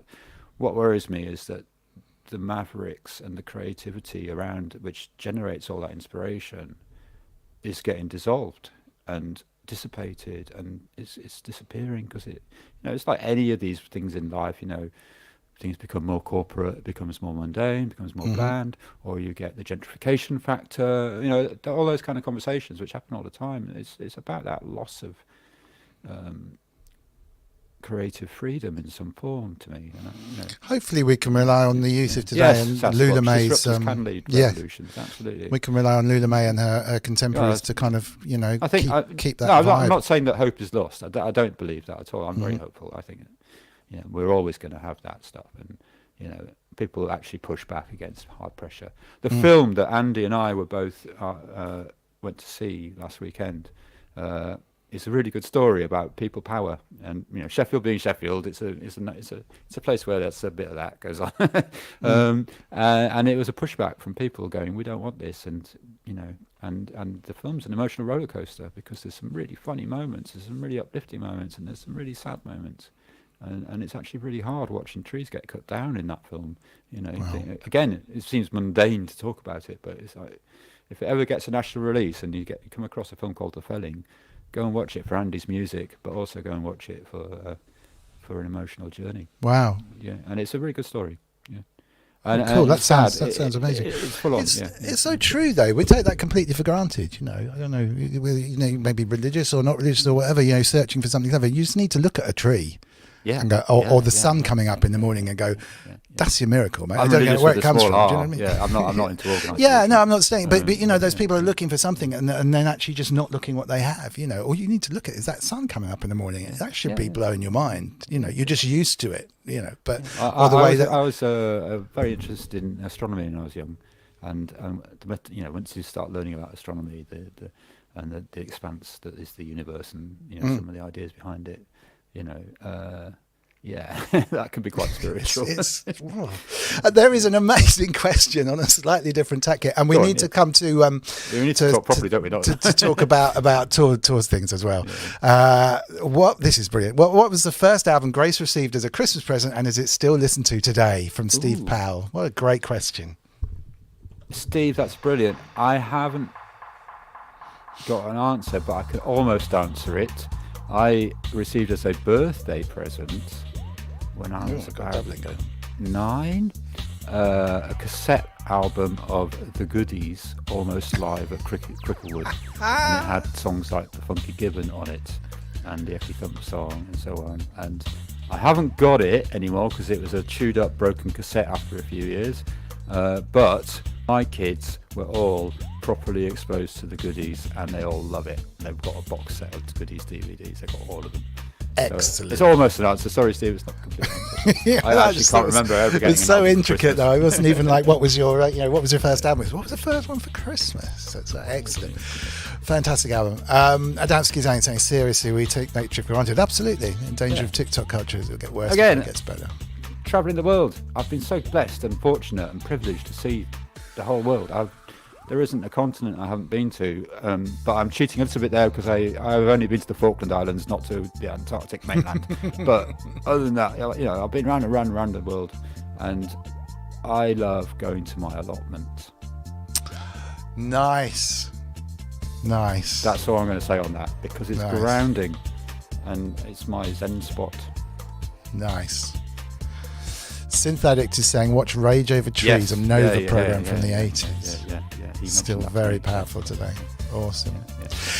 Yeah. Let's have a quick chat about have a tour story. notable, tour stories. Settle by the fire, and what's some of the things that have occurred in tours that you think. Right, I'm going to give you the Motörhead story. Okay. I'm picking it up too much here. So I mentioned earlier that my first proper tour was Motörhead. By proper tour, I mean on a bus with a truckload of gear, full Arctic, full of PA and lights and all that stuff. And a privilege to do a band like that as your first real experience, that kind of thing, and totally in at the deep end as well, full on.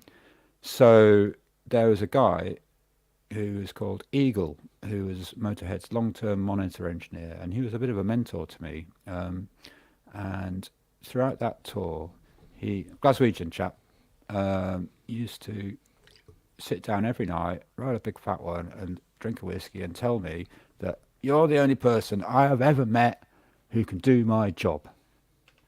And I'd just be like, I don't want your job. Right, for starters, I'm absolutely flattered that you say that, but I don't want your job. No, I don't mean it like that. You're just really good. He was so positive, so encouraging, and just full of just giving me as much encouragement as he could possibly do. And I kind of didn't quite know how to take it until a year later when I was in that particular PA company's warehouse prepping another tour that was about to load out the next day, and I can't remember what that was now, what that band would have been. And the boss came down from the office and he says, guess what, they've sacked another one. So the background to this is that Motörhead, who were a very, very long-standing client of this particular PA company, had been out in the UK for a couple of weeks, but the previous bit of touring they'd done had been in the US, and it had been a one-bus tour, so band and crew on the same bus, and Eagle had fallen out with the other two in the band, not Lemmy, and they, I think, had decided that they'd sacked him, even though it's not their band. So the beginning of the UK tour in question, Lemmy had walked on stage at soundcheck and gone, oh, where's Eagle? And there was a bit of shuffling of feet and going, oh yeah, he's not here. And then they spent 2 weeks, pretty much every other day they'd have a new monitor engineer. Not me, I hasten to add.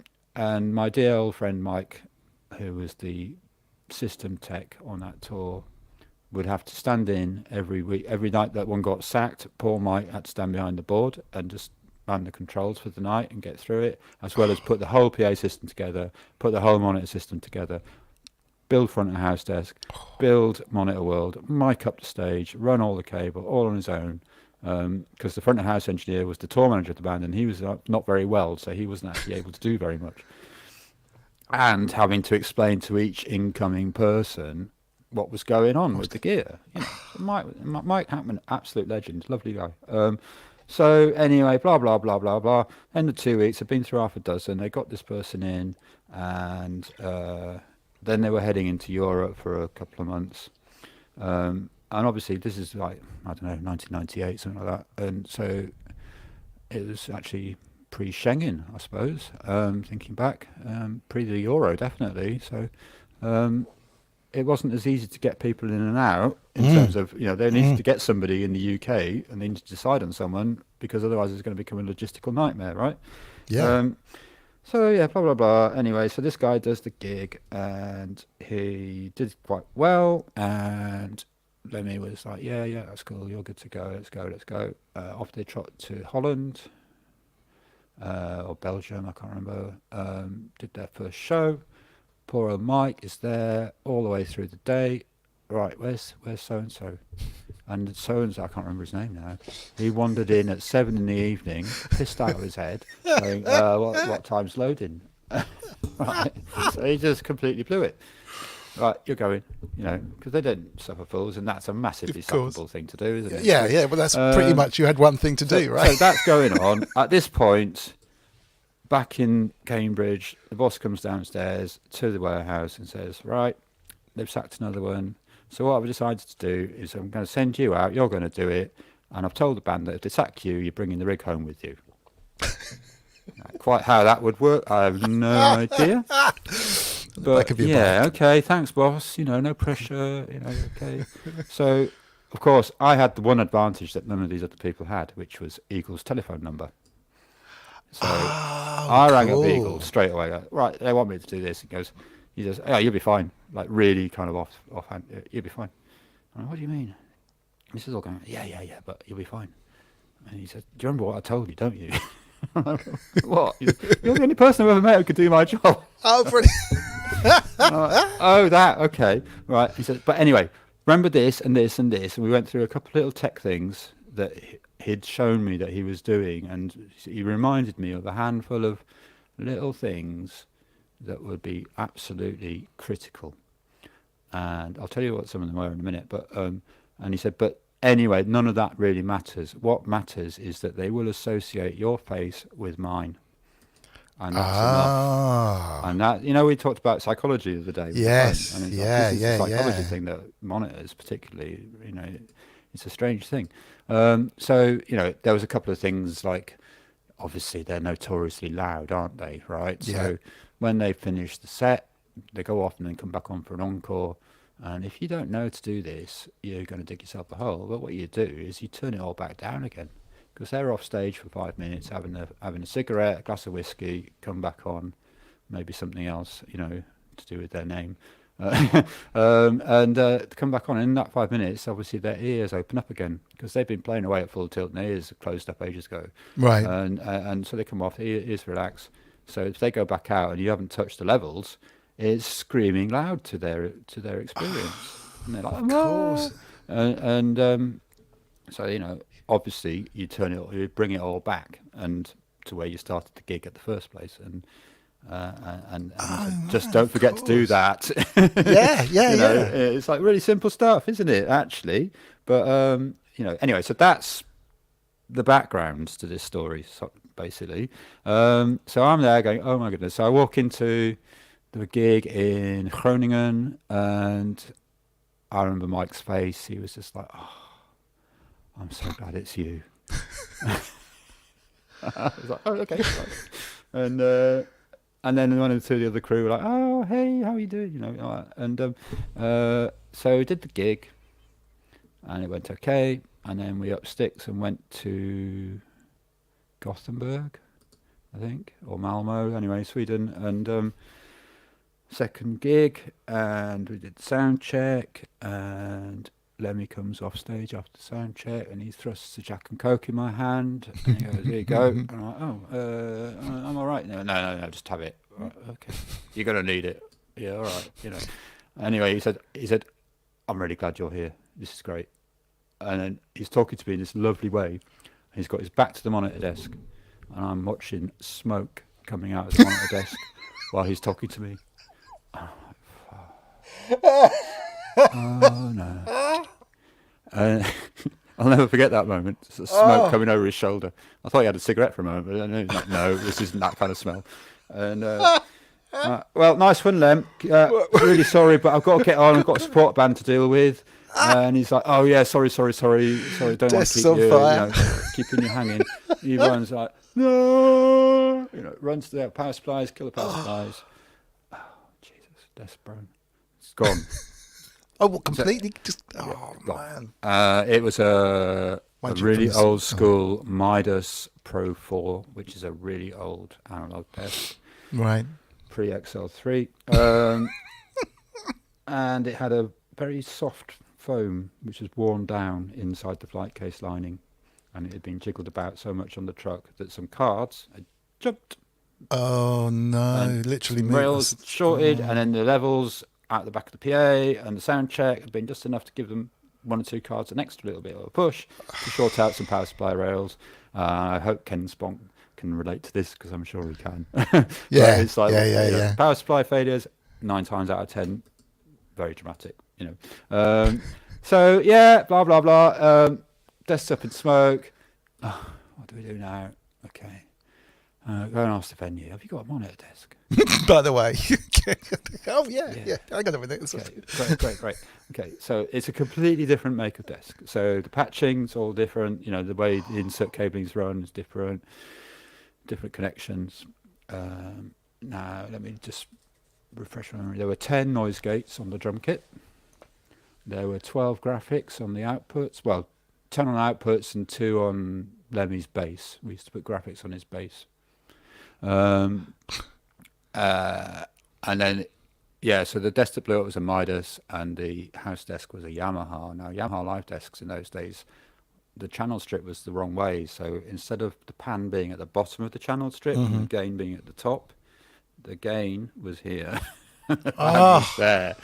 And then the EQ got different auxiliary strip, Anyway, so right, let's see what cables we can make, muster, beg, borrow, steal from the tour crew, from the boxes we've got, from the venue. We cobbled enough insert cabling to actually do all the outputs.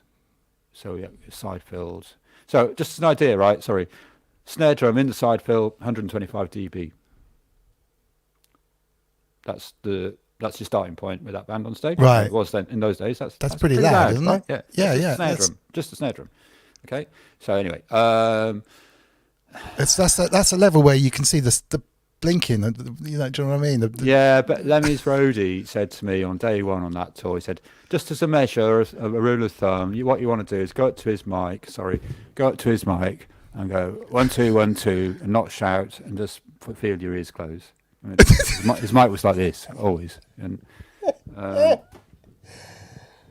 that's what you're aiming for. You want your ears to shut down. I love that definition of measurement. I've never heard the ear close point before, but who needs dB? Well, not many bands actually need that. Yeah, 0 to ear well, close. We know what Motörhead means, right? Well, Motörhead, totally. Yeah, so there's a whole thing about catharsis and energy and blah blah blah. So anyway, back to the tale of the exploding desk. So me and my dear friend Mike, I got a microphone, and I got a gain structure and we figured out we had enough cabling to do the graphic inserts. So without graphics, that would have been impossible to do that gig. So okay, we can do that. We haven't got enough cable to do all the gates on the drum kit. I think we had enough cable to do 2 gates on a massive heavy metal drum kit. And then it's like, okay, right, let's figure out a gain structure. Okay, so if I put that there and put that dial there and that dial there, that's close on the Yamaha strip to what the Pro 4 did. Okay, so then we went through this mad 20 minutes of Mikey calling out settings from the blown up desk. The recall. Doing translation like this and doing that down. All blind, right? So he's going, right, that's at 12 o'clock, that's at 2 o'clock, that's at blah, blah, blah. And I'm going, okay, that means that's that and that's that. At least it wasn't a gamble. If anybody knows mixing desks, they'll know what that means. I'll leave that there. Okay. So it's like, boom, boom, boom, boom, boom, boom, boom. Okay, right, we've got our 30 odd inputs done. Okay, right. Better go and see the band. Knock. Right, this has happened. Okay, right, it's going to be grim. And this was your second gig with them, was my second gig after they'd sacked 6 engineers in 2 weeks, and I'd gone out with the instruction to bring the rig home if they sacked me. They sacked me. So I'm so shafted. Anyway, so knock. Right, yeah, this has happened. Blah blah blah. And I've done this and I've done that. But here are the things that I cannot do. The main one being I can't put gates on the snare and the toms. All right, the drum fills were very loud as well. This is that band would never have used in years. Let's put it that way. The drum, so I can't gate the drum kit because we just haven't got the resources to do this. Okay, good effort. We'll give it a go. It was kind of it. Very flat response, and they go out there and they do this gig, and the whole gig, the poor drum tech was running backwards and forwards from the drum kit to me, and back and back. The whole show. He wants this up. He wants that down. This is feeding back. Do this. Do that. Do that. Do that.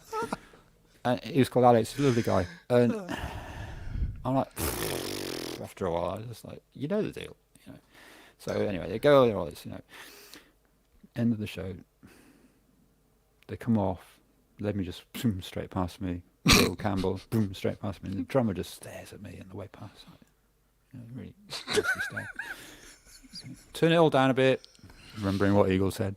Yeah. And they go back on, do 3 more songs. And same thing happens on the way past. Boom, boom. Okay, whatever, right. Start packing away.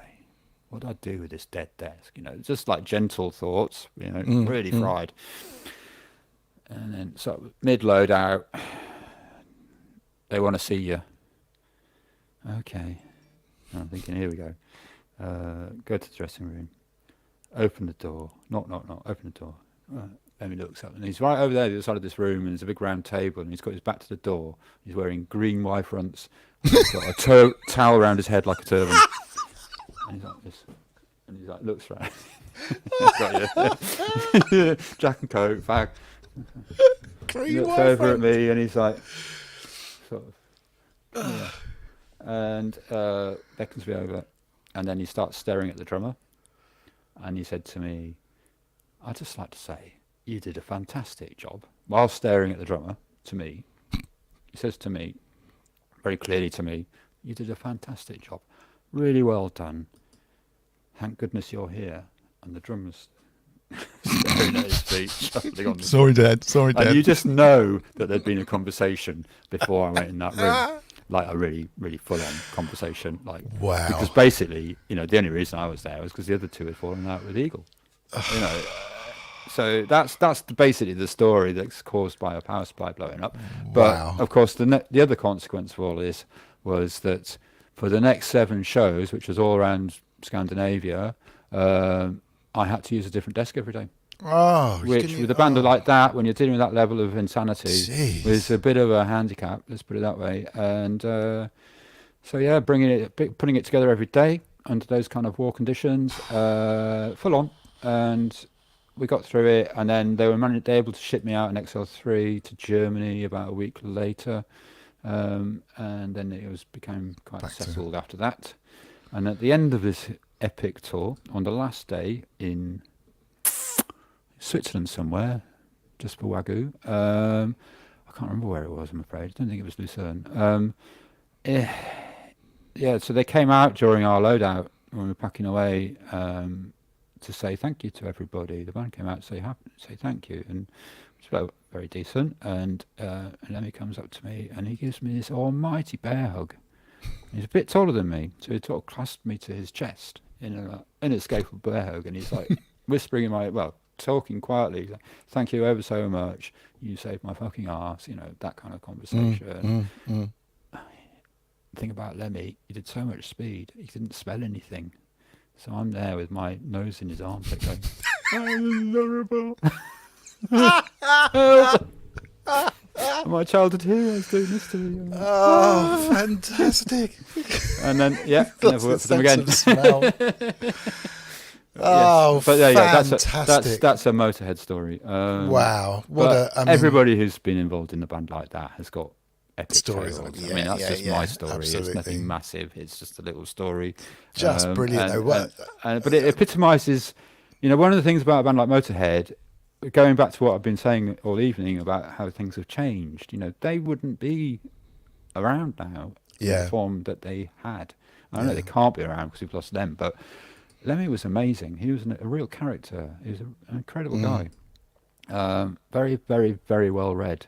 He always had a book on the go and a diary. He was always writing stuff down. He was one of those sort of people, which to the media image of him wouldn't make sense, would it?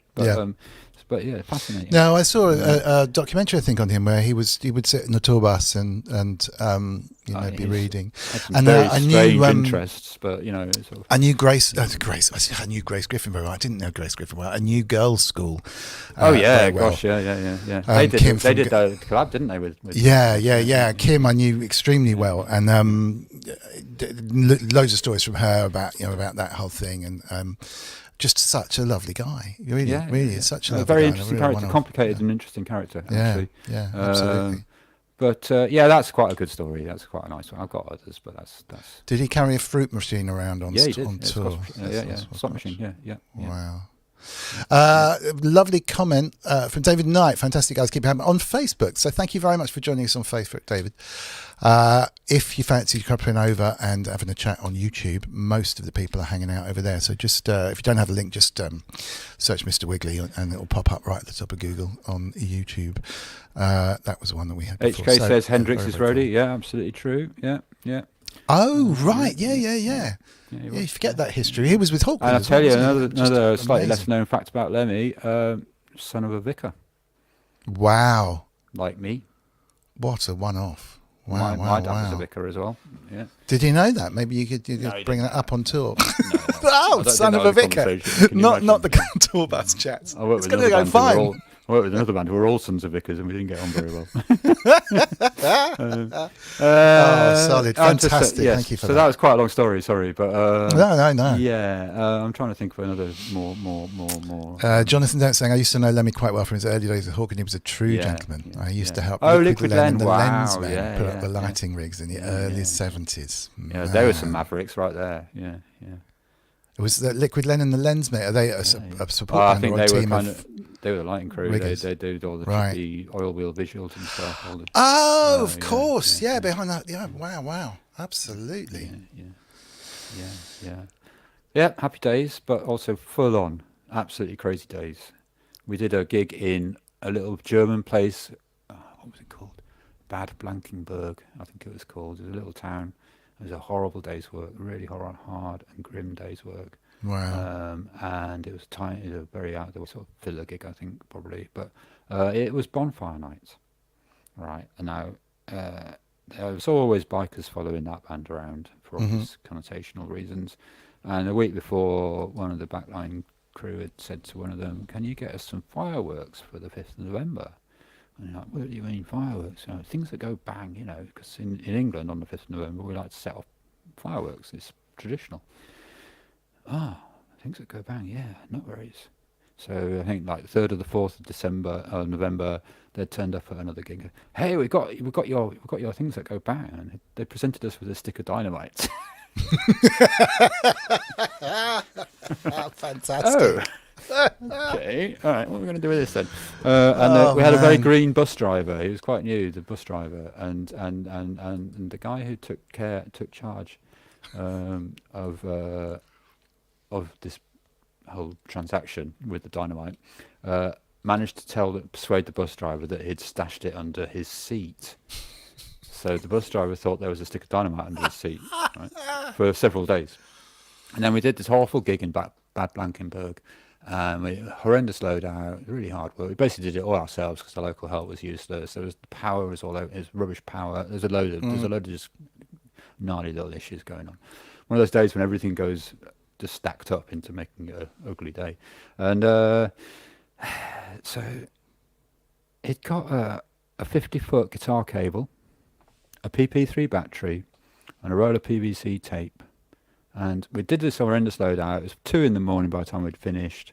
And we taped the jack cable onto the dynamite and wrapped it all up in PVC tape. And then at the other end, we had the ends paired out ready and a 9-watt battery. And there was this very fast-flowing river going round the back of this particular venue. And this town was up in the hills somewhere in southern Germany, in the woods. It was kind of a bit, definitely a bit middle of nowhere sort of place. And this river. So Tim just chucked it. He's like, right, okay, so he got the bus running, ready to go, right? We're all standing by the door of the bus, watching. Tim lobbed the dynamite into the river until it went all the way down the 50 feet. So it was taut, and he went, and it went kaboom, and it's a spray of water went up 30 feet in the air. Oh my goodness. And then we all ran onto the bus and got the hell out of Dodge. With the poor bus driver just going, I'm going to get arrested. Driving like this. And it really was dynamite because we weren't really sure. We weren't sure. Wow. Have there ever been insights? I'm just trying to think of sort of massive fallouts on stage with bands hating each other, or maybe that's not very entertaining, but insights into bands that you might find interesting for kind of. I find it builds over time, that kind of stuff. There was one particular band where there was quite a lot of nihilness going on. Okay, it's quite a good one actually. Franz Ferdinand, who I did about 10 years ago for 3 years. Guitar players, two of, weren't getting on great. Alex, who's the sort of front man and guitar player, was one of them. Nick was the other guitar player. Alex used to have, he had in-ears, but he also had one wedge with a bit of kind of kick drum and guitar weight sort of vibe to it. And it would always be down to his left, not in front of him. And then there was one show during the changeover from support band to main band. And my friend Slouch, who was the guitar tech, came up from the dressing room. He'd been to fetch something. And he says, "Oh, Alex says, can you put the wedge on the right tonight, please?" No, simple message, right? Yeah. Okay, whatever. Yeah. Ours is not to reason why. It's quite an easy thing to do, just a bit of a strange, out of the blue request. Yeah, quite. The whole show, they couldn't look at each other, those two. And then the next day, I was like, "Wedge to the right or the left, sir?" Yeah. "Right, please." Okay. And the next day, similar thing. And then I think it's 3 or 4 shows went by, and in the changeover between support band and main band, Slouch comes back up with whatever he's been to collect. He goes, "Alex says, can you put the wedge on his left, please?" Like, we have wedge nost. And they'd had a big kiss and a cuddle and made up, and they were all happy again. How and what brilliant. they were arguing about, they went on to do, what was it? They went on to do a collaboration with Sparks. Right. And they were having an argument about which songs they were going to offer up to Sparks for a collaboration. And this was his way of making a mark on it. And it went on for 3 days, and he was putting a little barrier down between them. He didn't want him to do. Didn't want him coming anywhere near him. Basically, he was getting me to put the wedge in the way. Could you build a small Brilliant. in between us? Yeah. But anyway, these things build over time, but they also have a habit of either just it's the end and things fizzle out and someone leaves, or they dissipate. It's like we were saying earlier, it's very high pressure, that world, especially when all you can think of is carrying the responsibility on the financial side, and you're actually just a creative and so on. It's a tough old place to be. Totally. And if it gets sour, then people don't necessarily know. No, completely. And all you're thinking about half the time is that tour, or if you're trying to think of everything else, you still got to go off and do that, or you're traveling, or you just you kind of switch off. And you're in that situation. It's a bizarre Goldfish Bowl situation as well, where people are just there, with adulation. This is the thing, isn't it? That there's this weird, the fourth wall thing's a fascinating concept, isn't it? And my experiences with Morrissey were quite complicated, but one of the things I really liked about what he did as an artist was play with the fourth wall. So he'd be trying to touch everybody in the front row, i.e. breaking the fourth wall, but at the same time then pulling back and being really dramatic and re-establishing the fourth wall. And it wasn't very stated, it was just something that went on in his artistry, and it's like, that's quite clever, you're playing with that barrier there. And they would always be bad gigs when he couldn't reach the front row with his hand. That's interesting. Yeah, and it was almost I think it was a rider stipulation and a condition of doing the gig that the barrier should be only so far away, so he didn't really like doing festivals because obviously there are massive pits at the festival, aren't there? And camera troughs or whatever, and the stage is it's just a 15 little foot thing high. sometimes. Wow, that is incredible.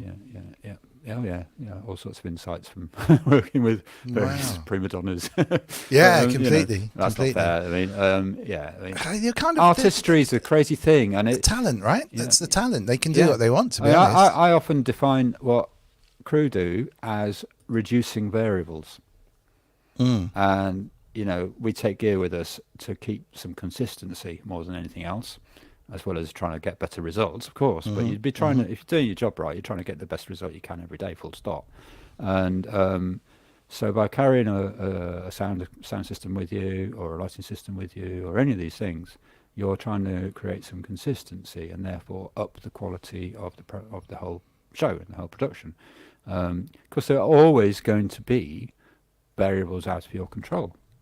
And, touring a show is you're trying to repeat it day after day after day, so that everybody gets a fair crack of the experience. You want all your audiences to have a good time and to see a good show, don't you? You don't want it. You don't want, that was a crappy gig. Oh well, never mind. You're kind of minimising risk, I think suppose. Like that. Well, yeah, it's the business side of it. Is everybody's got to go away having seen a good show at every town across the world, haven't they? Yeah. And carrying gear and carrying consistent crew is a way of minimising some of those variables. Yes. You're never going to change the sonics of the room that you're in. You're never going to change what mood the bass player's in because he's really hungover or not. You're never going to deal with the 5,000 people who are different every day in the meat curtain that we call the audience. There's certain things which are impossible to control. But by pinning down the technical side of it a bit, you can put a bit of control there. And I think that's what defines what you're doing when you're touring a production, really. Yeah, I think it's a very practical way of looking at it, and a very clever way of looking at it too. Good evening, the wonderful Rich Hilton's in the house. Richard, hello. Very, very lovely to have you with us. Thank you very much for joining in. I don't know if you're back in the UK. Is he here now? Yeah, gigs. Coming here. Which is amazing. If you are in the UK, that'll be awesome. I'd love to hear stories about life on stage with Niall. Yeah, exactly. I probably saw you in the distance, Richard Hilton, at some show because we did the Franz Ferdinand when Niall Rodgers was around. But I wasn't in this sphere yet. Just talk about some fabulous live. Lovely. Thank you so much for saying hello and dropping in. It's very, very, very, very pleased to have you. HK was saying Spinal Tap moments. Yeah, you just reminded me because Spinal Tap came up earlier. I have got lost underneath the Hippodrome in London, which is a big venue. Cleveland. Underneath the Hippodrome is a maze of tunnels. And me and a saxophone player called Gary Barnacle, who's quite a famous saxophone player. He's played on loads and loads of stuff. He was the saxophone player that used to get in. Went off. And I can't remember why we ended up going down there. We had to go and... I don't even know why we were there. But we were lost underneath the Hippodrome for about 20 minutes wandering. And by the end, we were just laughing so much because it was Spinal Tap. And I was like, I can't believe this is actually happening. It's so and then, that whole thing is genius, isn't it? It's so good. And eventually we walked out of this tunnel and we saw the stage. I was like... Let's just keep this quiet, shall we? We never mentioned it again for like years. It's like, okay, we're late. Did you ever see the Steve Coogan show called, what was it called? Saxondale. Oh, yes. Yeah, with the roadie. Yeah, absolutely. He was like this jaded old roadie who kind of lost his edge or whatever. And I couldn't watch it. It was too close to the bone. I thought, I don't want that to be me. It was actually quite, really quality because it made me think I can't watch this. So well researched, actually. He is, as a person, is like his research and meticulous, like study of what he's doing. It's no accident that he's so, so good at it. There's just the perception is absolutely wonderful. Any more questions from the chat would be gratefully received. I've got another story if you want one. Yeah. I've Keep them coming. I mean, we're going to run out of time, aren't we? Well, no, I was going to say we can carry on as long as you want. We're obviously running longer than we normally would, but it's such a brilliant conversation. Bad News was great too, as the O-Head. Absolutely brilliant. That's true. I'm not going any further until you tell me we're heavy metal. Heavy metal. Yeah, it's brilliant. Actually, that was when I was at school. That was so long ago. That was a comic strip, wasn't it? Yeah. Heavy metal. Yeah, that's amazing. And Dobley, can't do heavy metal in Dobley, can you? Dobley was Spinal Tap.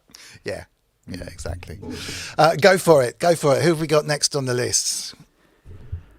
So you may not have heard of an artist, a band. Well, I don't know what they are. They're DJs, really. Above and Beyond, they're called, and international megastar DJs.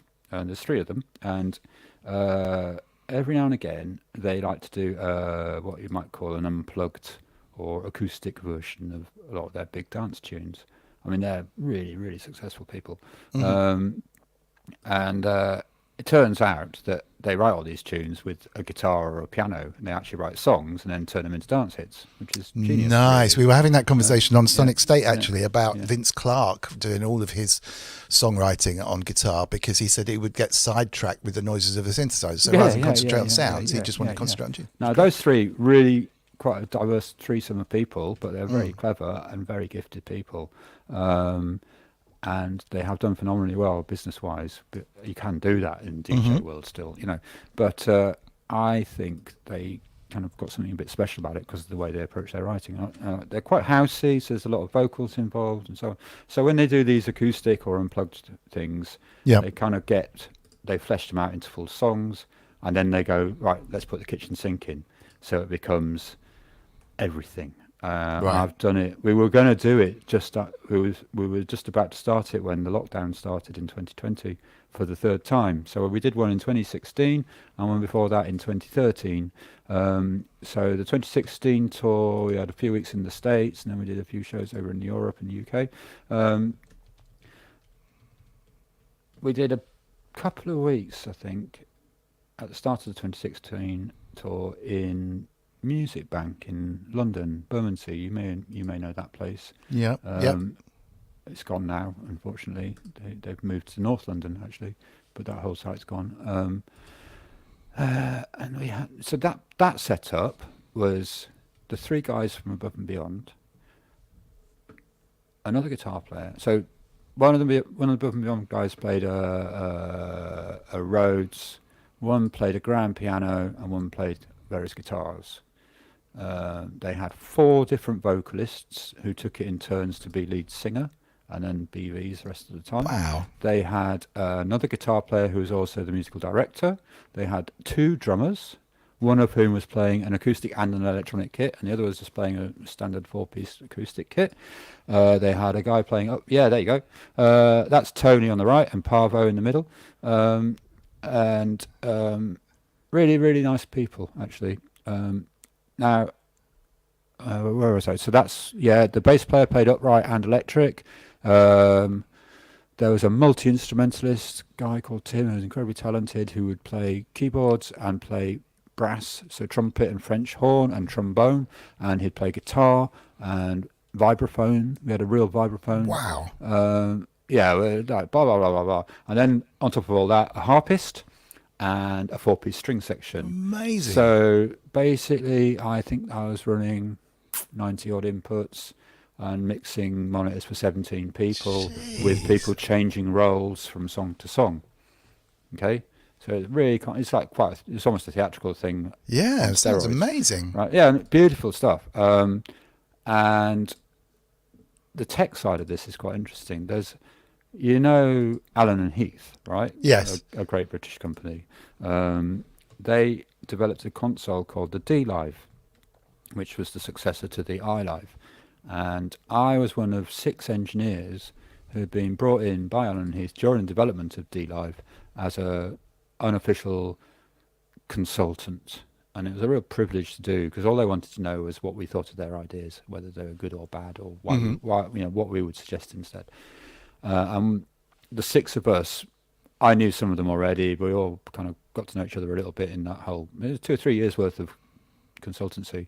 And it turns out they'd deliberately gone and found people who weren't run-of-the-mill. They wanted people who were a bit wacky, I suppose. I was the only real monitor engineer in that group, but they'd gone for people who weren't like your bog standard engineer. That's very funny. You could say that D in Digico stands for D-Live also. They stole a lot of their ideas. There's a whole political thing there. Gotcha. I felt. Well, they're all owned by the same umbrella company now. Right. Digico, Allen Heath, Calrec, and SSL, all under one umbrella. Gotcha. And Clang, that we were talking about earlier as well. Anyway, sorry, I'm digressing. So the development of D-Live, blah, blah, blah. I got a D-Live for that Above and Beyond thing, and it was the first time it had been out the door. And so it was all like version 1.00 software. There wasn't a computer editor, anything like that going on. It was like really fresh. All the automation was a bit of a hodgepodge, blah blah blah. You know, it was very early days, and I was wrangling this insanely complicated band. It's a good one to test a new. Well, the advantage was that we had 2 weeks of rehearsals to actually pin it all down. So we did all this rehearsal time in London, and then jumped on planes to Chicago, and had a couple of days in Chicago in a rehearsal room, and then went to the Chicago Theatre, which is a lovely big theatre, and did the first show. So go in, set it up, do the sound check. Oh yeah, the string section was different because it was an American string section, not the UK one. But that was fine. Did the sound check, everything's great, and then suddenly the desk just went. Guess what? It went up in smoke. This is becoming a common thing. No, it's not. I think it's only really happened about 3 or 4 times. In the drummer exploded. Yeah. I've seen drummers melt almost. So yeah, it just spanned. It just went completely wrong. Mid gig. No, between sound. Sorry, sound right, gotcha. Same as the Lemmy story, really. Right. After sound check, and it's like, so this brand new technology. There's only a few of these things in the world. And I'm like, what? No, just turn it off and on again a few times because that normally works. True. It didn't work, and it's like, okay, this thing is kaput. Lots of transatlantic phone calls. Oh dear. Okay. Yeah.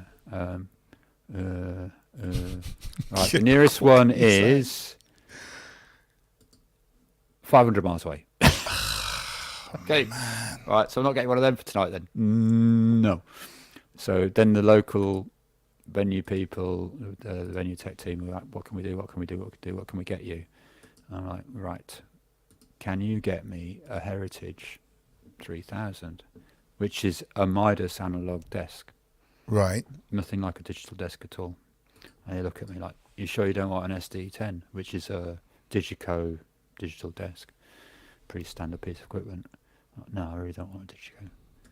Why not? It's just because it will take too long to put together. If you put a Midas under my nose, I'll have it dialed in half an hour. If you put a digital desk under my nose, it will take me way longer to put it together anywhere near what I can do. Plus, I've got the excuse of it's an analog desk with a finite feature set, so we can only do this much. But I didn't say that out loud. So enrolled an hour later, enrolled a Heritage, and they said, what outboard do you want? Because they'd seen all this stuff going on. And it's like, you must need an absolute mountain of outboard. I'm like, can I have one decent reverb and 4 channels of compression? What? Oh, I really don't want to know about anything else. I want to keep it as simple as I possibly can. This is the answer here, is just to do it really simple. So everybody's in-ears mix went mono, 17 in-ear mixes went mono. Blah, blah, blah, just like rationalise, lose your overheads, lose this, lose that, audience mics, just like slim, chop, tom-toms went, I think, even, it's like, just chop everything. I mean, there was, as well as 17 people on stage, there was 16 channels of backing track as well.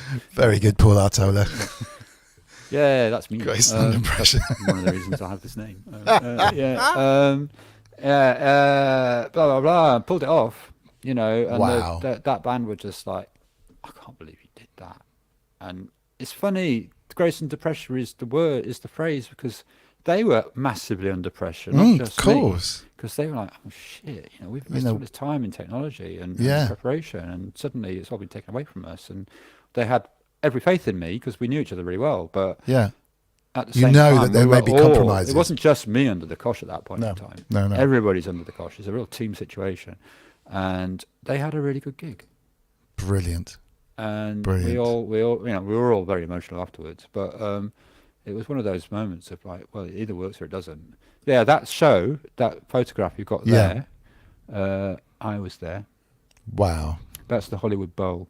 We did that with a full orchestra at the end of that particular tour. Native VS mentioned ME1s there, and I was using ME1s. He said they're not an excellent. Native VS is theatre live. I figured he's an stuff. engineer. XL4 wasn't available to me. It was a Heritage on a thing, and actually That's fine. I can blind dial Midas desks, having spent so many years using them. In the old days, in festival situations, right? Most festival situations, before in-ears and before backing track ubiquity and clicks and things, people didn't bother with any of that stuff. So you wouldn't carry monitor systems on a festival run. You knew there was going to be 2 decent monitor systems at any decent festival stage and 2 decent front of house systems. And so you'd just go in and you'd have the band before and your changeover to get yourself set up, or because it'd be an A/B flip-flop. And so you just have that time to get pre-dialed, and a lot of the time they were heritages or XL3s or XL4s, and Right. so you kind of had to learn your craft of like, right, okay, how's this going to go then? Back to the Motörhead experience. Dial it all in blind. Go, right, okay, I know that's how I want to set this desk. And run out, have a listen to the wedges in the changeover, tweak the EQ on the wedges, and off you go. Wow. That's your time. So how about if we switch it slightly? If I'm kind of new to this, I haven't done many gigs. Maybe I'm a DJ, but generally I might be going out with some synths. I'm a one man or a small band type thing. Maybe I'm going out to do my first gig somewhere with a little jamming setup somewhere. It could be a modular or but I've got an array of keyboards. It's probably all going into a small mixer. Never really done that stuff before. I'm going out to do a few venues and stuff as part of some kind of act. But you can get things like analog heat. You can get processors that'll make everything sound a bit better. What should I be kind of taking with me or thinking about to make it sound good and basically make the mix engineer make it easy on him? What should I be taking with me? How should I be thinking in terms of producing my stuff if I'm new to going out? I'm literally going to a pub to play my first gig or something. Are you talking about some synths or some computer? Yeah, some synths. Most of the people here are probably talking about a mix of synths. handful of synths, maybe Abletons in the background. A bit like Ben last week would be the kind of ultimate version of that. Where you had everything running. Cool. But I basically got 2 wires coming out so far into my speakers. If you really want to do 2 wire left right, then be prepared. Just have it all really under control. Don't have any gremlins waiting to happen or go wrong or trip you up or any nasty jumps and levels, and rehearse buy yourself some in-ears if you're going to do that, and run them on. Don't get a radio system, just run them on a cable and get used to that. That's what I would do in that scenario. I mean, this is the thing with electronic music, any backing track music, anything like that. You have to use in-ears if you're going to have a click track, because you don't want a click boinging around a stage, do you? So it gives the game away and it's distracting. So that's the thing about digital consoles, is they allow people to put scenes together for every song, so you can tweak levels between song to song. And in a monitor situation, and a musician might prefer to have more of a certain other musician for one song and then less for another song, or all that kind of stuff. So you can do that for yourself on a smaller level if you've got the time to invest in preparation. If you want to carry an ice compressor across the outs of your little analog desk, brilliant. But some sound engineers will still ask you to get rid of it. Right. And would it be, if I'm doing dance music... The thing about that is, if you get too involved, you're mixing blind, aren't you? Or mixing deaf. Yeah, I think that's the thing. You can't hear what's actually happening on the other end of those speakers. Yeah. And you can set it, but front of house guy doesn't want to have to then come and tell you, look, can you undo that? And so if I'm going out and playing basically a dance set, would it be better if I had some separate outs, so I could give the mix engineer the kick drum and the synths and separate? I mean, I'm just trying to think of what makes... I've never done a gig before, I just want to make everyone's life easy. And maybe I'm not even confident in I've never played a big room before, so I think I'm okay. I mean, should I be giving separate outs and stuff like that? As soon as you've got a half competent engineer, you should be giving separate outs. Yeah. Right. Yeah. Right. Oh, cool. Well, there you go. I'm just reading a couple of questions. Jim wants to know best place to get custom molds. Well, Jim, you already know the guy. He's called for the McDaniel. Custom molds, as in ear molds in-ears, for your in-ears. All right. So this is kind of the best thing you can do with your in-ear monitors now. Well, there's a lot of brands out there now. It used to be just a couple of decent manufacturers. These days there's all sorts going on, but they all kind of use the same armatures and same, and you're getting them physically molded to the shape of your ear. Well, you need to get your impressions done, which is someone sticking gunk in your ear and making a mold of the inside of your ear, which then gets sent off to the manufacturers. But actually, these days they laser scan it, and really? Some of them put a laser in your ear and just do an internal laser scan. So you don't even have to have the gunk put in your ears. But if you do get a physical mold made, they'll just laser scan the mold, and that goes on file. I mean, here's a top tip, right? Always get them changed every 5 years. Because your ears change size, right? Your ears change shape, yeah. And it's all about that seal. Yeah. I saw Robert Native BS saying X32, always a great choice. Absolutely.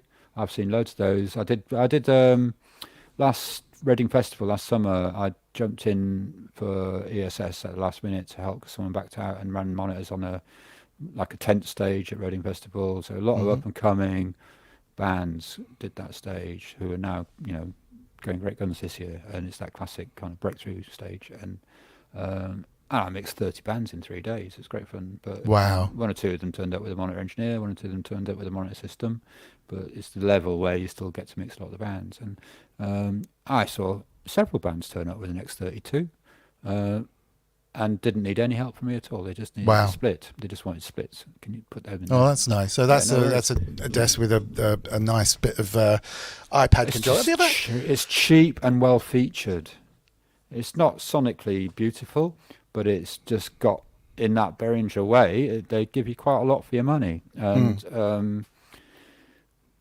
And for a lot of bands, that's plenty to be getting on with. Yeah. And that nice little remote control. Tour a monitor engineer and a monitor system, or a monitor system, then that kind of thing, they can put that in their rehearsal room and prep it themselves, get it dialed in, and then go off and do gigs. Now, I've seen it go wrong, and I've seen bands turn up with things like that, and they don't know how to use them. Yeah, fair enough. I had a band on that particular festival. Oh, we've got this. Can you just keep an eye on it for us? I'm like, it's still there. It's still, I can still see it. It sounds terrible, but it's still there. You obviously don't want me to change anything, otherwise you wouldn't have done all that. I'm assuming you're confident and happy with what you got. My word.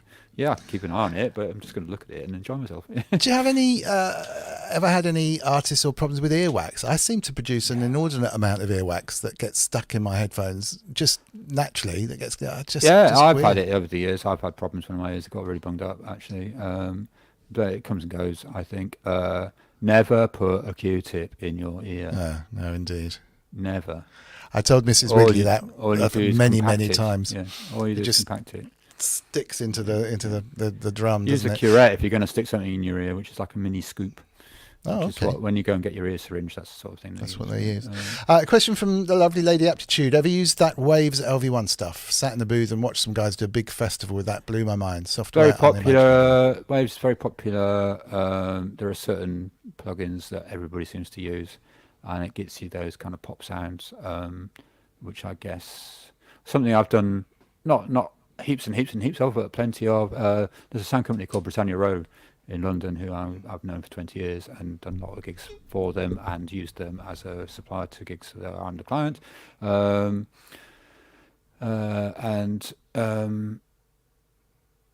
They do the Brit Awards, they do the MTV EMA Awards, they do all those multi-band sort of crazy TV live show things, and they're quite hectic.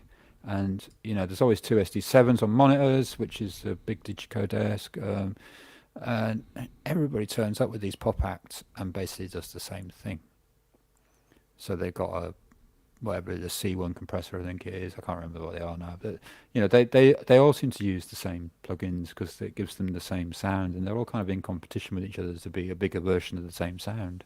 And I find it bizarre, some of that stuff, and that's the reason that Digico and Waves become ubiquitous, is because they kind of got it together in a way that works and people can rock up and just use them. But actually the amount of equipment you need to make it sort of live show to 1 billion people secure, which is what the Brit Awards, the MTV Awards can be, The redundancy involved is massive.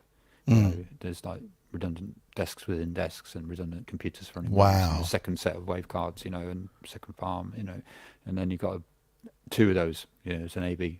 So it's like, I think the last one of those I did, an SD7 has a redundant desk inside it, so if it goes wrong, you just flick a button, it just jumps across the other one, and it's always mirrored. And then stuff like that. Then when you're using Waves Grid to run all the wave stuff, then you have two PCs with the Waves Grid on both of them, both running in parallel, and you just KVM switch across. And you have to keep it all synchronized, and what I say about technology. Well, yeah. I was going to ask. Native VS brought a more kind of technical version of what I was going to ask you, where you're using a mixture of digital and analog outboard and gear. I don't do it for that very reason. Right. That's why I like the D-Live, because the built-in sounds and effects on that are phenomenal. There's little known fact about D-Live. The guy who is the managing director of Allen & Heath used to be the head of an R&D, and he was the guy who dragged me in, and the various other engineers, and his passion in life back then was doing good analog modelling, and he tracked down choice versions of the bits of hardware that he modelled. So he went and got a good one of them. He got the 1176 that recorded Bowie's Berlin vocals. That particular unit.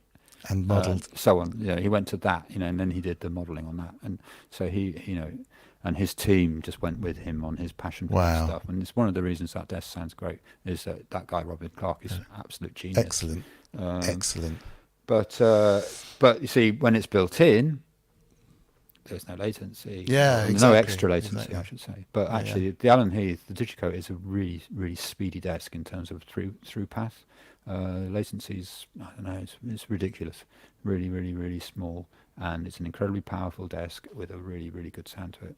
Fantastic. I am biased, but I think that's the best way of fixing stuff like that. It's not to use it. But yeah, I mean, you see it more for front of house, the waves type stuff, because obviously there's natural latency involved in the distance between the mixing desk and the PA system. So a few more milliseconds of latency here and there means nothing. Yeah. There's loads of gain staging and delay staging within deploying a line array. Way earlier on in the chat, I saw Martin Taylor saying, I really miss those big PAs that they used to have, not these things that you see nowadays. Well, the things that you see nowadays, which we call line arrays, are only possible because of digital technology. Right. They only started appearing once there's a thing called an omnidrive, which BSS used to make, which is a digital crossover. And you could go in and put some really, really precise multi-band EQs into the crossover part of the system. Amazing. Wow. And that's how the physical concept of a line array comes about. Because actually, if you didn't EQ internally a line array, it would sound horrendous. And it's only with processing power that is offered these days that a line array can be as amazing as it is. And Richard's right, they do rock. But it's been quite a long journey to get to that. To get there. I was one of the very early people to put VDOSC in the air, if that means anything to anybody. In this country, a very early experience on VDOSC, which was the first sort of large-scale line array that appeared. And it's so different to point source, which is the old-fashioned way. But there are all sorts of funny things about it. Like, they never go all the way up. Like, they don't go up to 20K line arrays. They just don't. They kind of give you the impression they do, but they don't need to actually produce that really, really high stuff, whereas point source can and does. And it's a different experience. A well set up point source PA system is still amazing sounding. It's just line arrays have a much lower profile. They're smaller, so you can fit more on a truck. You've got all this processing power. The amplification these days is phenomenal. Everything's left point source PA behind because it's just impractical. Well, just to drag it back to slightly less technical level, talking about crossovers. I mean, it used to amaze me. A couple of capacitors and a resistor would actually divide the frequencies like that. So in a crossover, if anyone's not aware, when you've got a big PA, old school PA, you'd have your tweeters doing the high end and some normal speakers in the middle doing the mid end of the sound and some enormous great bass bin. So you'd build up your speaker stack out of bits that were, you know, in a normal hi-fi speaker would have those inside anyway. But obviously this is in a much bigger level, and the crossover would be the thing that divided the sound, so that the bass bins would only get the bottom end and the middle bits would only get the middle and the high end would only get the top. But these things used to be fixed. They used to be built in. So, you know, everything above whatever it is, 5K would go to the tweeters, and everything below, I'm guessing, you know, 500K would go to the woofers or whatever.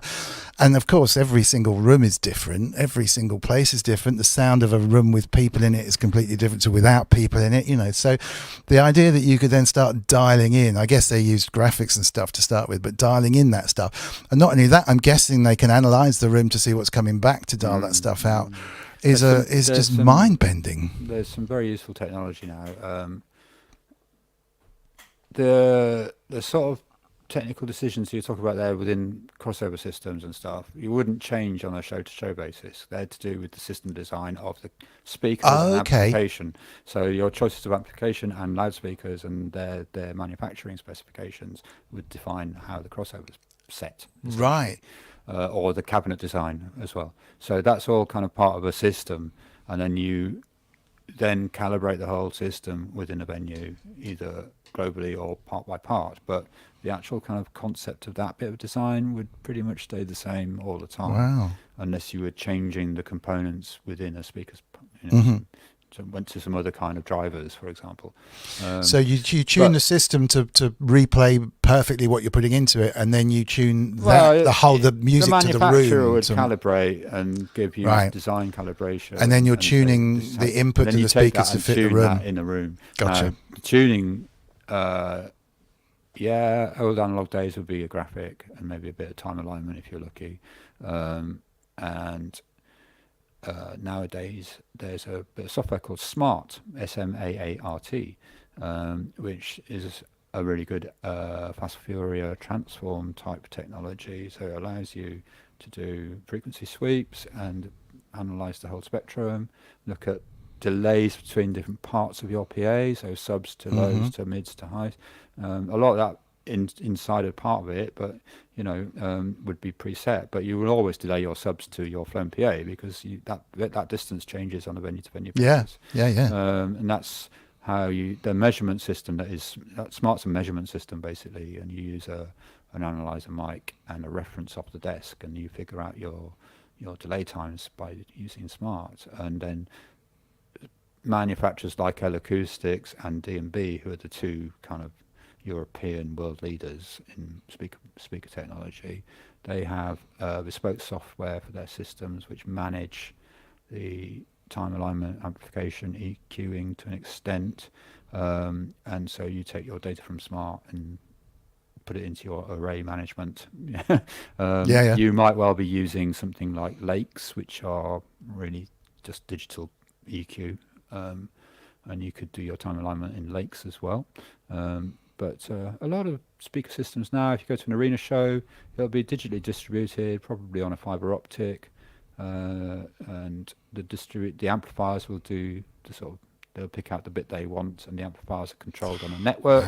Yeah, so you can see all your amplifiers on a computer at front of house, and see if an amplifier decides to be a bit funky, then it'll come up with a message and that kind of stuff. Brilliant. Yeah, that's where it's all at. Yeah. I mean, time alignment never even occurred to me to well, I'll tell you. Time alignment's critical to a decent sound. Yeah. Well, time alignment, again, for people in the chat, is the time that the different frequencies take to get to you, because it's all right having your bass coming out of a bass bin and your tops coming out of a top end, but if they don't hit you at the right time, they'll be out of phase, or the room will change the phase or whatever. So you want all the sounds to come into where I'm standing in the room for everybody in the same room to arrive all at the same time. And also, sound travels at, 330 meters a second. So if the back of the crowd is 330 meters away, they're hearing it a second later than everyone else. So if you've got multiple monitors around the stadium, I guess they've all got to be time aligned to be in a big question. Synchronously. Where do you time align to? Exactly. You can only actually time align to one place. To the stage? Yeah. No, you go to the mixing desk, don't you? Of course. Yeah. Well, that's just why I'm Yeah, not alignment. Yeah, from what you hear, right? I'm not an Uber system tech. I just know the basics. Yeah. But You have to do it for plenty of your. it when I was younger, but these days I'm not. I know what's going on. I'm not massively up to speed with it all. But I know that if you start talking to decent acoustic systems techs, for example, if they really want to get into an argument with each other, they'll start talking about where they put their measurement mic. Yeah. Wow. Yeah. I was just going to say one of the big, I hate to use the word game changers, but one of the most revelatory things that I added to my studio here was, I'm sure they're a lot cheaper and there's loads more around now. This was a while ago, but there's a thing called a mini DSP. Yeah. And they make them originally, I think, probably for conference rooms to try and make the sound of conferencing systems work better. You can hear people on the phone, but they also make audio file style things. And basically what you do is you put them between your speakers and your amp or into the amp. So basically you're feeding in what's coming out of all your system, and it tunes to the room. It does the phase alignment, and it does, your time alignment stuff you just described, and your frequency analysis. It's a bit like what's built into hi-fi amps often these days, so you can hold the mic up and it'll tune to the room. But it does work on some of the more pro software that analyzes them. And my speakers, which I thought were pretty good, as in the way they sounded in this room, were so hopelessly out. It was revelatory. They were very middly, and so consequently everything I was mixing had a big old scoop in the middle. And just even to be honest, psychologically, the idea that my speakers did actually sound like they were meant to sound in the room suddenly improved my. I'm not the world's greatest mixer, but they improved my mix sounds. Well, it changed your confidence, doesn't it? That's the thing. If you're going, oh well, actually, that makes sense, then your confidence is going to change, isn't it? And that makes you either more if if a kick drum flapping or something, it really is flapping. I was talking to someone the other day. I've mixed this gig I mixed this gig the other day that I'd mixed live, and I got the multi-tracks and mixed it for someone, and he was asking me about mastering, and I was like, well, I'm not a mastering engineer, but in my mind, mastering is a bit of a dark art actually. But the way I think about mastering is transferability. So if you master something well, it sounds good on your laptop, it sounds good on your phone, it sounds good on your posh in-ears, it sounds good on your mega hi-fi, it sounds good in your studio monitors and in the car. But if you don't get mastered right, then it's not going to transfer in that way. And he was like, oh, I thought, a good master would bring out some qualities in the recordings. And I'm like, well, yeah, but maybe, but only if they were lost in the first place. You shouldn't be losing them, exactly. Yeah. Wow. That woke me up. Robert Fatt no, sorry, I'm not asleep at all. Did you know, in order to prepare for the role of an insane, mentally depressed person in the movie Joker, Joaquin Phoenix spent 2 weeks as a monitor engineer? Only 2 weeks, lightweight, about 30 years. Very, very good. Incidentally, all of the donations, as well as going to Loullamae's Triathlon to the wonderful Great Ormond Street, are also going to be entered in a raffle for Push Turn Move and Synths Gems 1, and we are going to do a lottery ticket style raffle for these as well, which is really cool. Books, I was buying them up last week. I wish I could keep them for myself. So thank you very much, Rob. You're already in the. You now have 2 entries in because I remember you donated very kindly last week as well. Obviously, keep them coming in the chat. We won't stick around for too much longer. My gosh, it's 5 to 10. I've got a couple, Go on, which well, really high points. What do you look back and go and like? Wow, that was just such an amazing thing. High moments in your career. Oh, wait a second. Yay. Thank you so much. I just knew it was about to fire off. It comes in a few seconds afterwards. Thank you, Richard Hilton. That's super, super kind of you. Very, very, very much appreciated. Thank you very much indeed. Yeah, high points in the. Well, it's easy to be facetious, isn't it? Like getting paid to sit on the beach in Maui for 3 days. Brilliant. That's a high point if there ever was one, isn't it? But, musical high points. Musical high points. I've been, like I said earlier, I've been blessed. I've worked with some phenomenal people, and 9 times out of 10 they're really cool people as well, and they've all got something intriguing about them. When you get at that level, it's inevitable, isn't it? And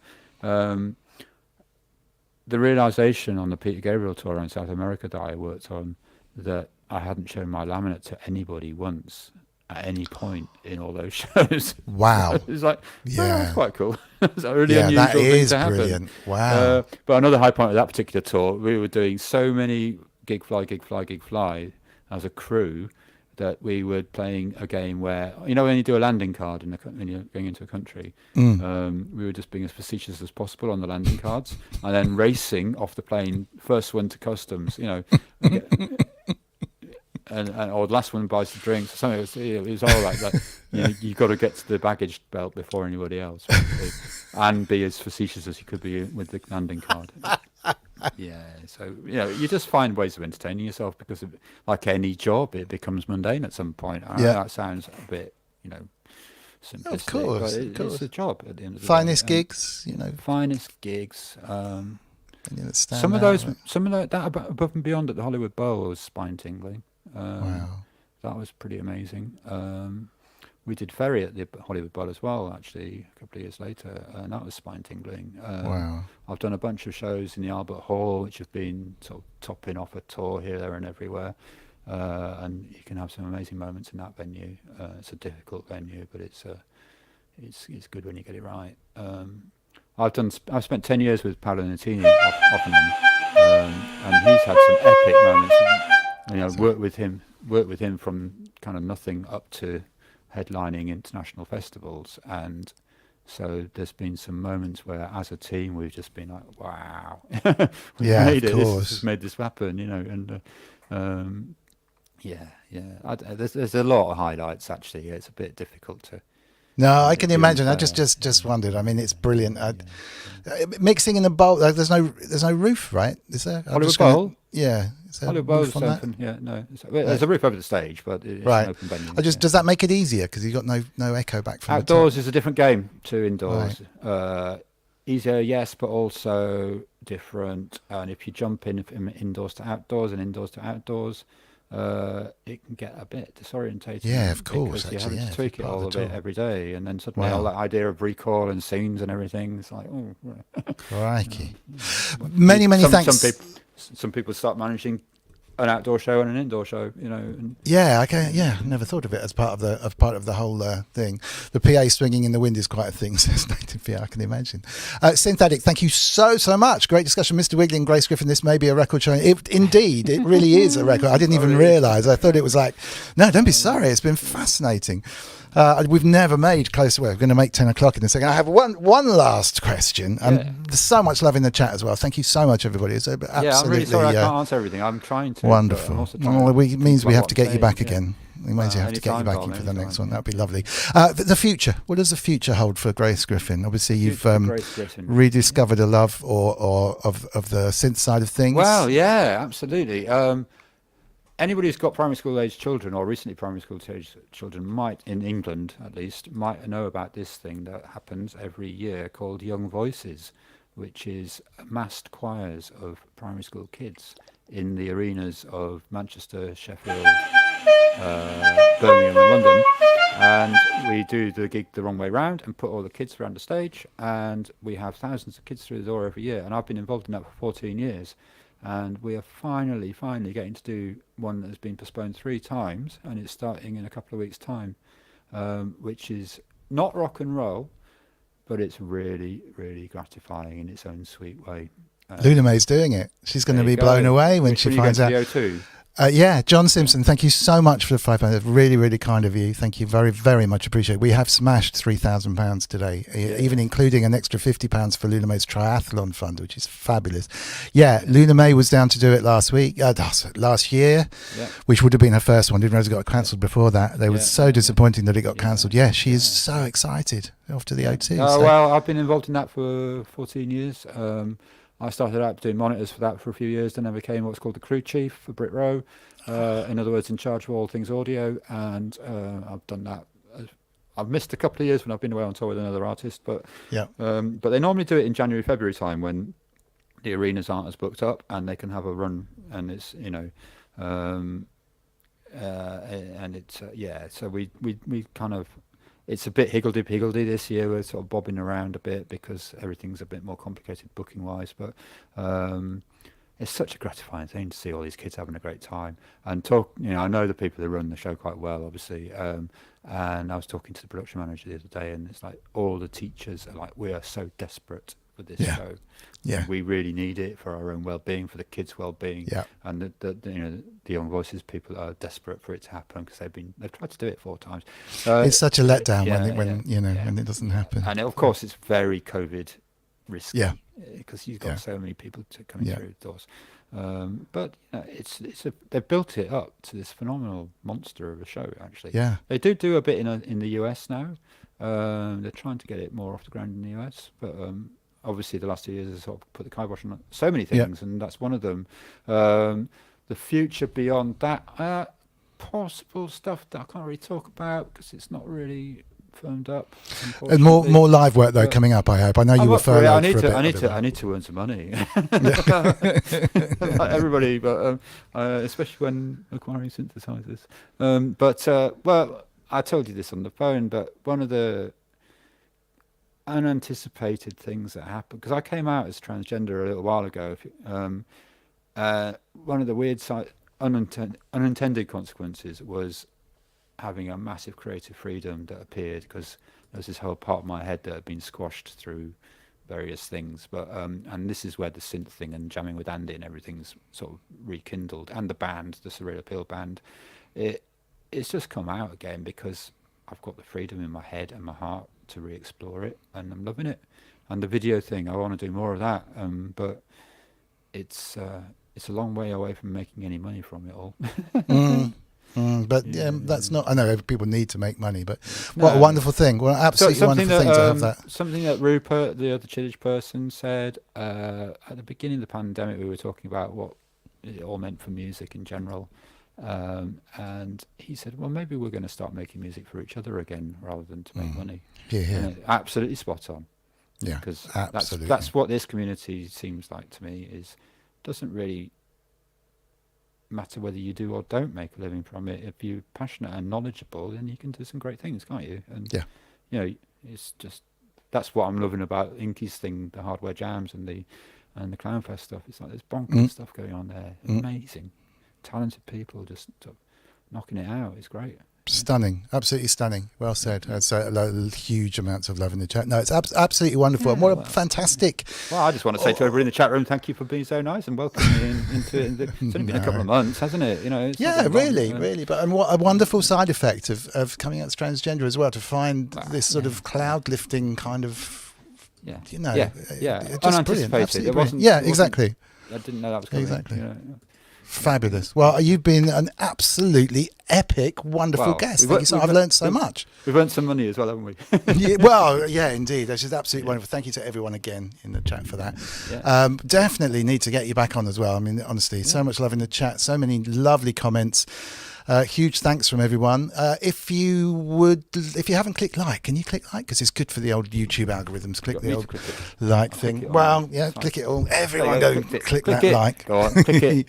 If you haven't followed and you're not watching on YouTube, or you are watching on YouTube, maybe give us a follow. That's always good. We're raking our way up to 3,000 followers, which is always a good thing. I'm told that 3 million is the next step after that, and it's like an exponential curve. Only takes about 3 months. This is not Spotify, hey. Yeah, exactly. Huge thanks. Next Sunday I'm going to be chatting to Jamie Morgan, which will be interesting. He was the very, very first guest on the show.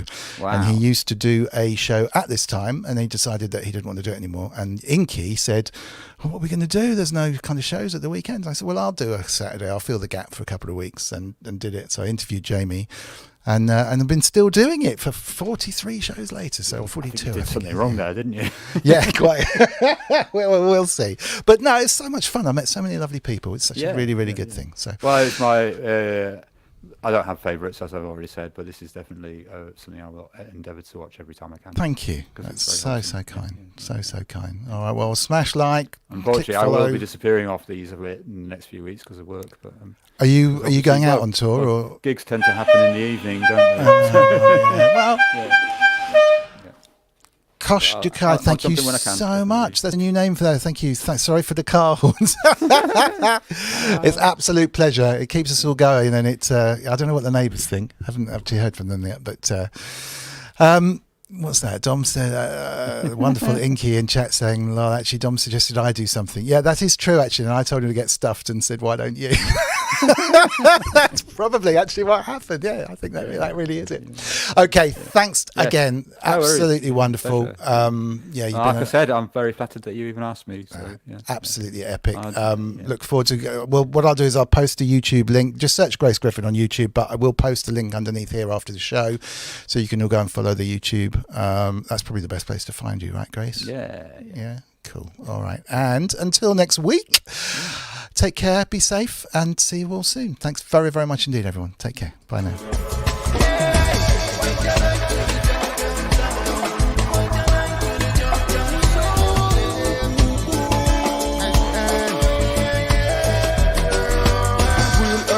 Connect so with the earth pipe, link up the harmonize, bless the termite. But beyond obsolete blessings, a birthright. We live a language, a lot more in us all worldwide.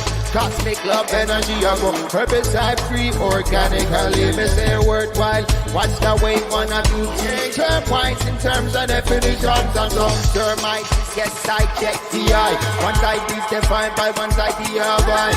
I.e. I am an ideas man. I assign too much of the qualities of my child. Who's way back talking like this to me? One is a construct, one is a creativity. The supreme one, all encompassing information in and of itself, most definitely. Another life infinitely, most life infinitely. Beyond the scripture, niceness can be. Blessed be. I continually, Mr. Pick up a being as the infinity.